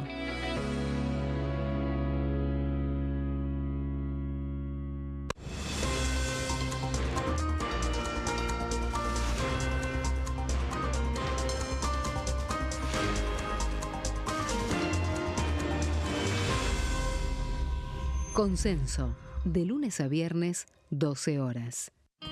El sarampión es una enfermedad viral altamente contagiosa. Que no juegue con tu hijo. Puede poner en riesgo especialmente a menores de 5 años no vacunados. Ante la aparición de fiebre y manchas rojas en la piel, consulta de inmediato con un médico. La vacuna es la única forma de prevenirlo y es parte del calendario nacional de vacunación. Es segura, gratuita y está disponible en vacunatorios, centros de salud y hospitales públicos del país. Vos ya tenés esta vacuna, dásela a tus hijos.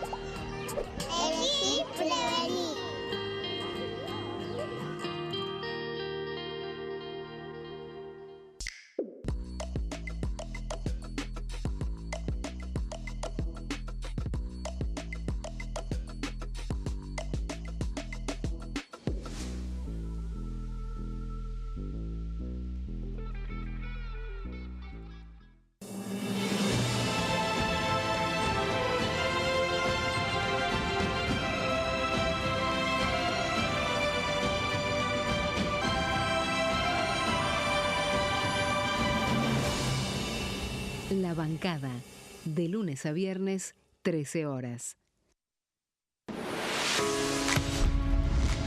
¿Cómo funciona el Congreso? Las sesiones son el espacio donde los diputados debaten proyectos de ley para su aprobación, modificación o rechazo. En una misma sesión pueden tratar varios proyectos de ley. Las sesiones ordinarias comienzan el 1 de marzo, cuando el presidente de la Nación inaugura el periodo ante la Asamblea Legislativa, y se extiende hasta el 30 de noviembre. El Poder Ejecutivo puede convocar a sesiones extraordinarias o prorrogar las sesiones ordinarias.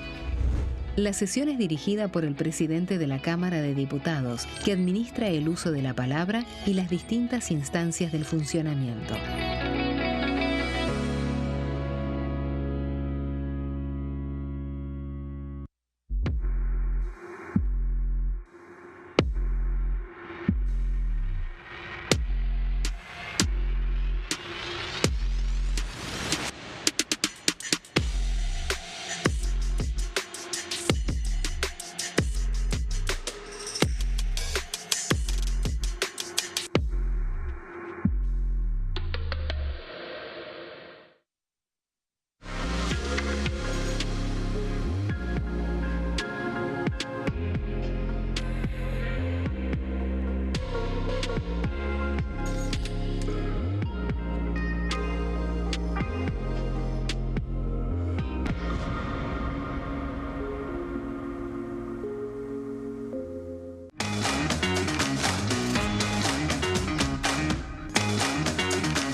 Último bloque de Pasos Perdidos por aquí por Diputados Televisión y ya tomamos contacto con la señorita Daniela Romero. Dani, buenas tardes. ¿Cómo andan? Muy bien, muy bien. Bueno, hay novedades con las reformas. ¿Qué pasa con tantas reformas que anunció el presidente el domingo primero? ¿Por dónde empezamos? ¿No? Y bueno, primero hay que ver si alguna va a llegar aquí al Congreso. Sí, a ver, quienes van a estar a cargo de esta estrategia legislativa obviamente son los integrantes de lo que llaman la mesa política, que son básicamente los ministros y figuras del gobierno que se ponen al frente en la negociación parlamentaria, tanto con gobernadores como con los legisladores. Y la idea era que se reúne la mesa esta semana porque ya quieren empezar a acelerar las reformas que ya al menos están caminando, ¿no? Todavía queda pendiente para el presidente definir qué va a pasar con lo que mencionás vos, que es ese paquete de 10 reformas de parte de cada ministerio. A la agenda internacional, el viaje a Estados Unidos, ahora el presidente se va para Chile, el fin de semana se va para España, también interrumpe en algún punto esa definición, pero sí la mesa política ya quiere empezar a tratar todo esto que empezó, como te decía, a caminar ya durante los meses de sesiones extraordinarias.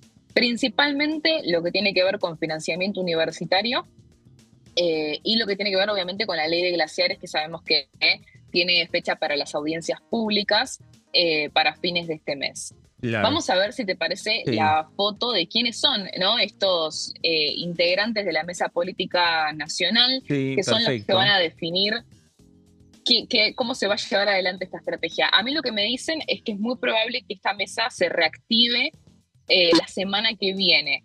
Ya lo venían un poco anticipando, que iba a depender obviamente de la agenda internacional del presidente, pero ya, porque aparte no solamente fue el presidente, ¿no? Fueron muchos miembros del gabinete, inclusive el jefe de gabinete Manuel Adorni, quien es el que encabeza esta mesa. Claro.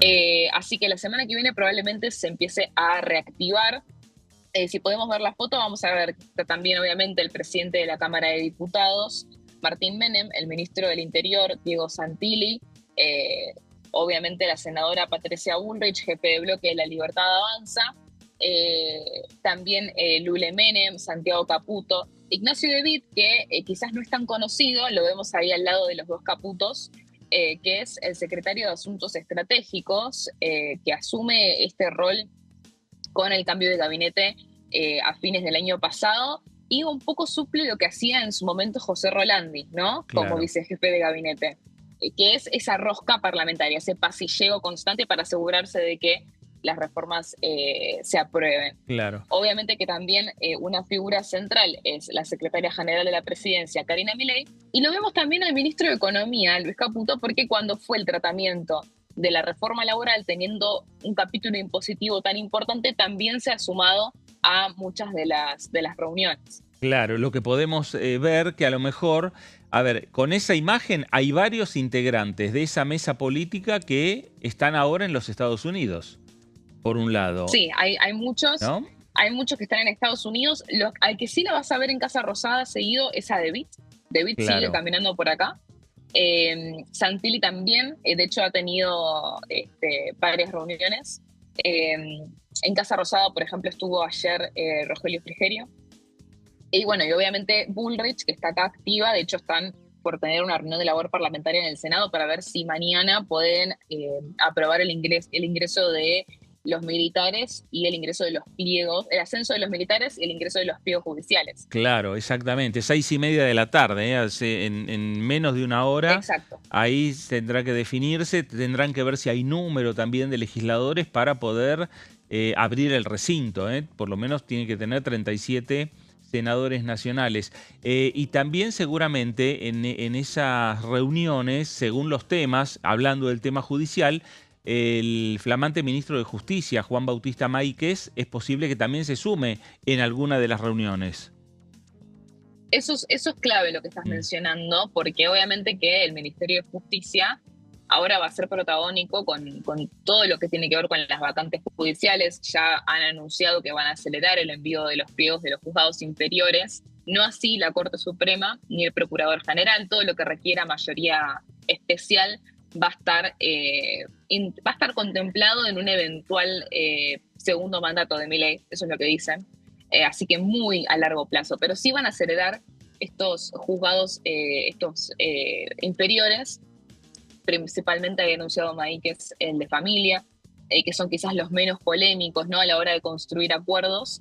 Así que va a ser clave ver cómo se lleva adelante esa dinámica en la mesa política, teniendo en cuenta también las repercusiones internas que hubo por el cambiazo judicial, a ver si también van a ser los mismos integrantes quienes estén atrás de la estrategia judicial para los pliegos, o si va a ser algo que no se vaya a tratar en la mesa puntual, sino que lo lleve adelante directamente, ¿no?, el Ministerio de Justicia. Claro. Va a ser imposible, igual que no esté en la conversación Patricia Bullrich, al ser la jefa del bloque de La Libertad Avanza en el Senado. Vamos a ir igual a lo que tiene que ver en materia de reformas, que sí es lo que la mesa política tiene como agenda principal. A mí lo que me dijeron es lo que te mencioné al principio. Vamos a empezar por glaciares y financiamiento universitario. El proyecto de financiamiento universitario es algo que se intentó tocar en el presupuesto 2026, después de las leyes aprobadas por la oposición en materia de emergencias y financiamiento universitario. ¿Por qué? Porque la idea es eliminar el riesgo de que avancen las causas por incumplimiento en la justicia, como sucedió con la emergencia de discapacidad, que el gobierno tuvo que reglamentar la ley por un fallo del Juzgado Federal de Campana. De hecho, hubo una cautelar del juez federal Enrique Cormick que suspendió ese decreto presidencial que decía que no se iba a aplicar la ley en la promulgación, ¿recuerdan? Y ese fallo fue apelado por el gobierno en febrero, y al toque, días después, se presenta este proyecto de ley, que fue justo en la última semana de sesiones extraordinarias. Lo incluyen como simbólico, ¿no?, en el temario, porque no llegaban con los tiempos a tratarlo, también teniendo en cuenta que se avecinaba también el comienzo de las clases, por ende era un momento importante para presentar esa iniciativa. Y tiene varios puntos controvertidos. La idea básicamente es que esa ley que sancionó la oposición el año pasado se modifique para que el gobierno pueda aplicarla, ¿no? Es decir, ya no dan de baja esa estrategia inicial de la derogación y avanzan a reducir o modificar los puntos que el gobierno no está dispuesto a cumplir. Obviamente tiene como un punto principal que es el salarial. La ley vigente lo que hace es obligar a que el gobierno reconozca el deterioro del salario acumulado entre diciembre del 2023 y hasta la sanción de la ley, que fue más o menos a mediados del año pasado. Actualizando, obviamente, a través del IPC, no puede ser inferior al IPC durante ese periodo. Lo que presenta este nuevo proyecto es que esa recomposición retroactiva se va a eliminar y hacen un aumento escalonado en 3 cuotas de 4,1% cada cuota a partir del 1 de marzo. Esa es la propuesta salarial que hace el gobierno. Y acá el sindicato de docente de la UBA, de la Universidad de Buenos Aires, alertó que eso iba a representar una caída importante de las partidas, ¿no? Según un informe, la ley vigente obliga al gobierno a sumar más de 2,7 billones de pesos a las partidas salariales de este año, del 2026, y el proyecto contempla 187.744 millones. O sea, hay una diferencia de 2,5 billones de pesos que dejarían de percibir los universitarios si se cambia esta ley. Después, con respecto de las paritarias, el texto mantiene la obligación de convocar cada 3 meses, pero elimina una cláusula que está en la ley vigente, que es la que garantizaba que los aumentos no podían ser inferiores a la inflación del INDEC. O sea, las negociaciones tienen que ser obligatorias todavía, pero el piso de actualización desaparece. Y otro cambio que también es importante tiene que ver con los gastos de funcionamiento, porque la ley vigente reconoce una recomposición del 31,9% que debía aplicarse desde enero del 2025 atada a la inflación entre mayo y diciembre del 2024. Y este proyecto elimina esa recomposición y fija que el presupuesto universitario solamente se va a ajustar si la inflación supera ese 14,3% que está proyectado en el presupuesto general, ¿no? En el presupuesto, en este caso, del 2026. Claro. Es decir, si la inflación real resulta mayor, las universidades absorben la diferencia sin compensación. Además, también incluyen un incremento para los hospitales universitarios de 80.000 millones de pesos. Así que eso también es otro punto central que es clave para las universidades que tienen los hospitales funcionando, ¿no? Ahora, ¿hay chances de que esto prospere? A priori, me atrevo a decir que sí, porque los aliados del gobierno, inclusive de la Unión Cívica Radical, están a favor de que se llegue a un punto en el que de alguna forma se salde el conflicto, aunque sea un poco, porque lo que te dicen es, mira, nosotros intentamos con la ley, se judicializó, no se aplica, no gana nadie y termina siendo un riesgo importante judicial. Entonces dicen, estamos a favor de que se reduzca este riesgo judicial de que avancen las causas y que de alguna forma se le otorgue algún tipo de beneficio salarial a los docentes universitarios.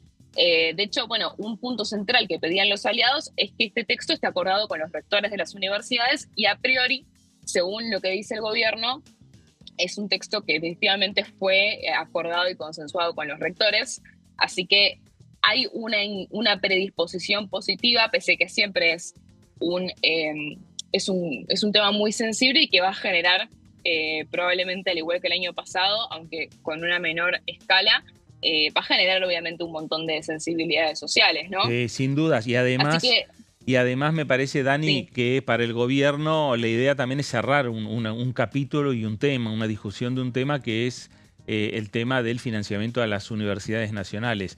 No es lo que plantearon los diputados, los senadores en las dos veces que discutieron estos proyectos, sino más la insistencia y el rechazo a los vetos presidenciales, sino es llegar por lo menos a un principio de entendimiento que seguramente habrá mayores compromisos a discutir en los futuros presupuestos, ¿no? Que tenga que discutir la Cámara.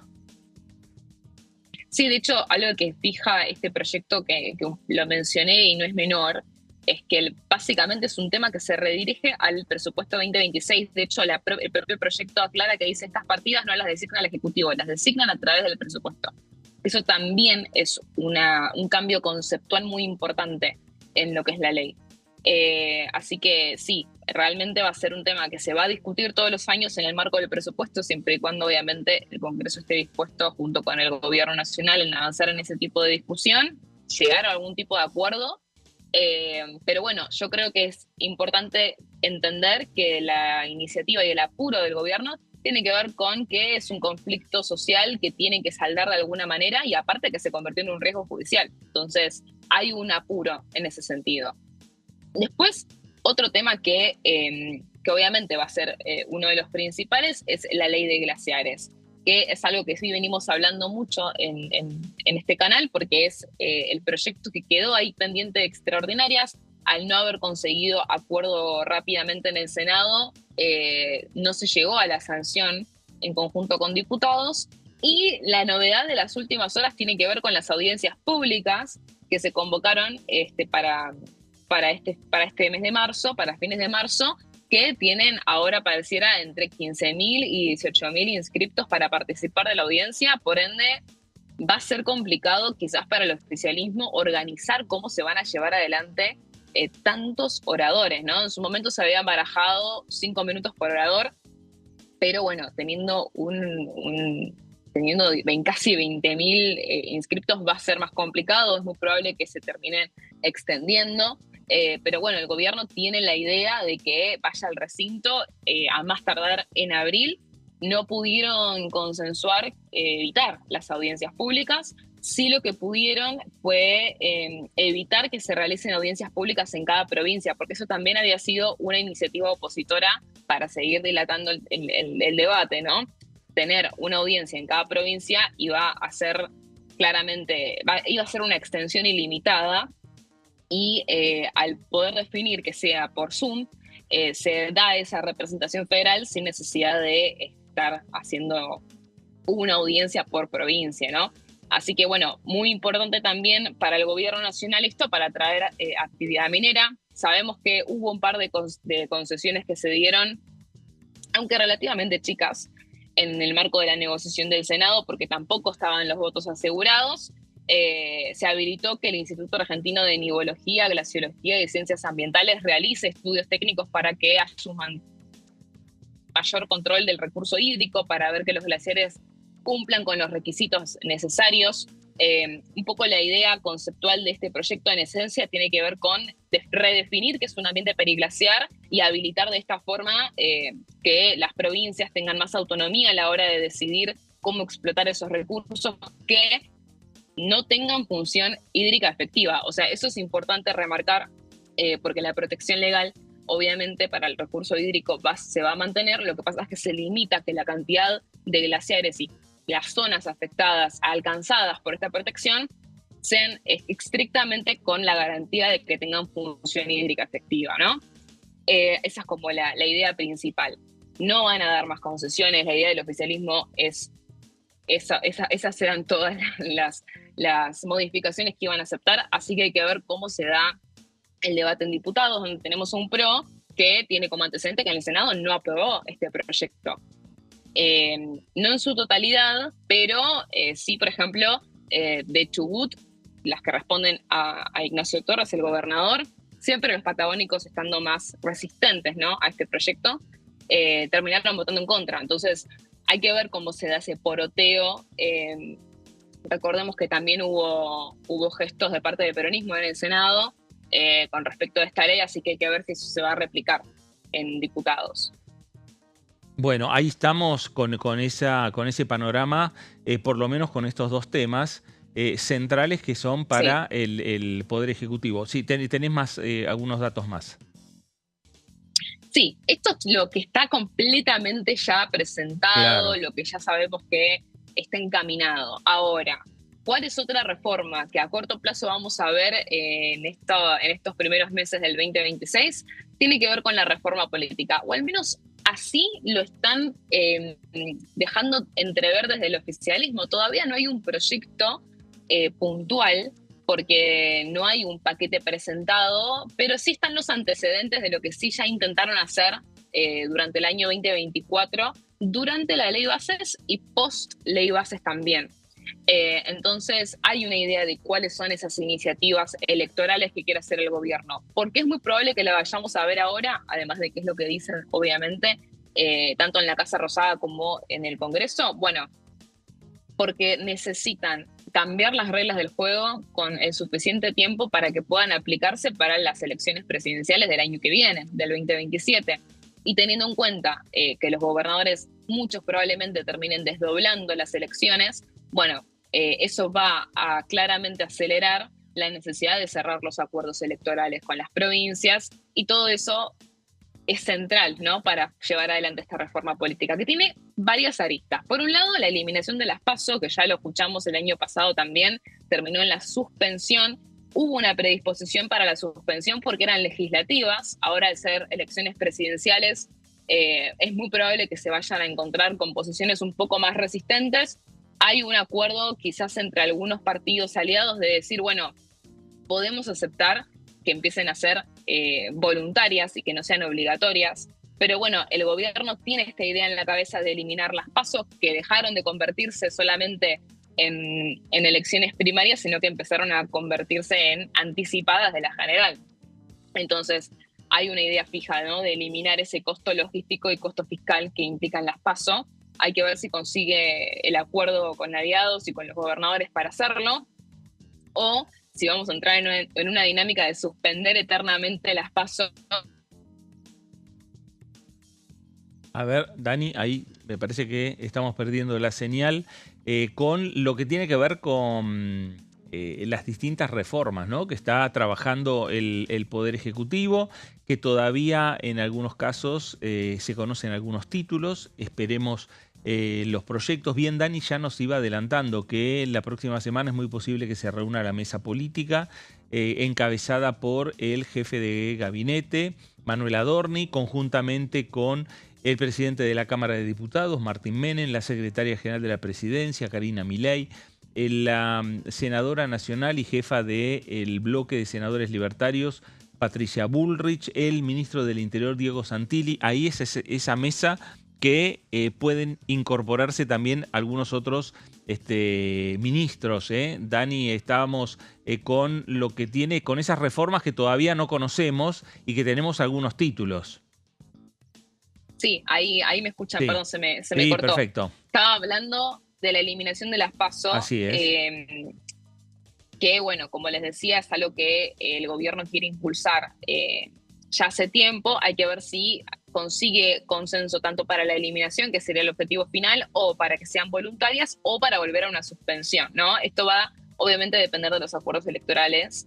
Pero también otro tema que subrayó el presidente en su discurso de apertura de sesiones tiene que ver con el financiamiento de los partidos políticos, porque el gobierno apunta a eliminar básicamente el financiamiento público, ¿no? de las campañas electorales, el subsidio estatal directo para las campañas, y suprimir los espacios gratuitos en medios para esas campañas. Y de esta manera, como contraparte, subir los topes de aportes privados con un eventual objetivo en eliminar directamente esos techos, ¿no? Pero bueno, esto también es un tema que subrayó, como les digo, el presidente, y probablemente forme parte de esta reforma. Por último, y algo que quizás es un poco más controvertido para el debate parlamentario, es el modelo de elección por circunscripciones uninominales, que es el cambio más estructural de todos, que es básicamente dividir los distritos en tantas circunscripciones como bancas, ¿no? Para que entonces un distrito vote solamente un candidato. Eso generaría, obviamente, una relación directa entre el elector y el candidato, y no se arrastrarían un montón de candidatos por lista sábana. El tema es que acá se fomenta mucho una polarización que deja al margen a un montón de otras fuerzas medio. Entonces va a ser obviamente más difícil conseguir aval para este tipo de reformas. Un tema sin lugar a dudas polémico, es un tema que ya el gobierno lo trajo en su momento con la ley bases, ya había generado polémica en ese momento. Bueno, la reforma política siempre es polémica en este Congreso Nacional, y la que llegue, la que envíe la Casa Rosada, sin lugar a dudas también lo va a hacer. Dani, gracias por este informe tan completo.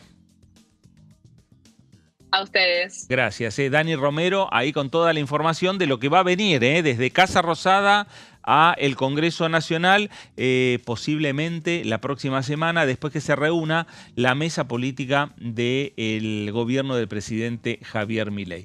Le ponemos punto final al programa de hoy, a Pasos Perdidos del día de hoy, y nos vamos a estar reencontrando próximamente. Quédese en sintonía. Quédese en Diputados Televisión. Esto fue Pasos Perdidos. Gracias y hasta entonces.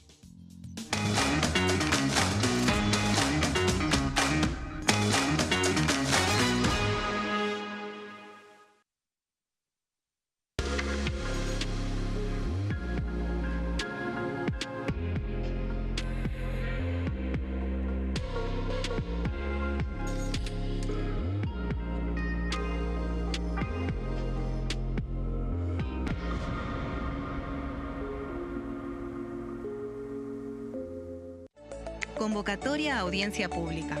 Las comisiones de Recursos Naturales y Conservación del Ambiente Humano y de Asuntos Constitucionales de la Honorable Cámara de Diputados de la Nación han dispuesto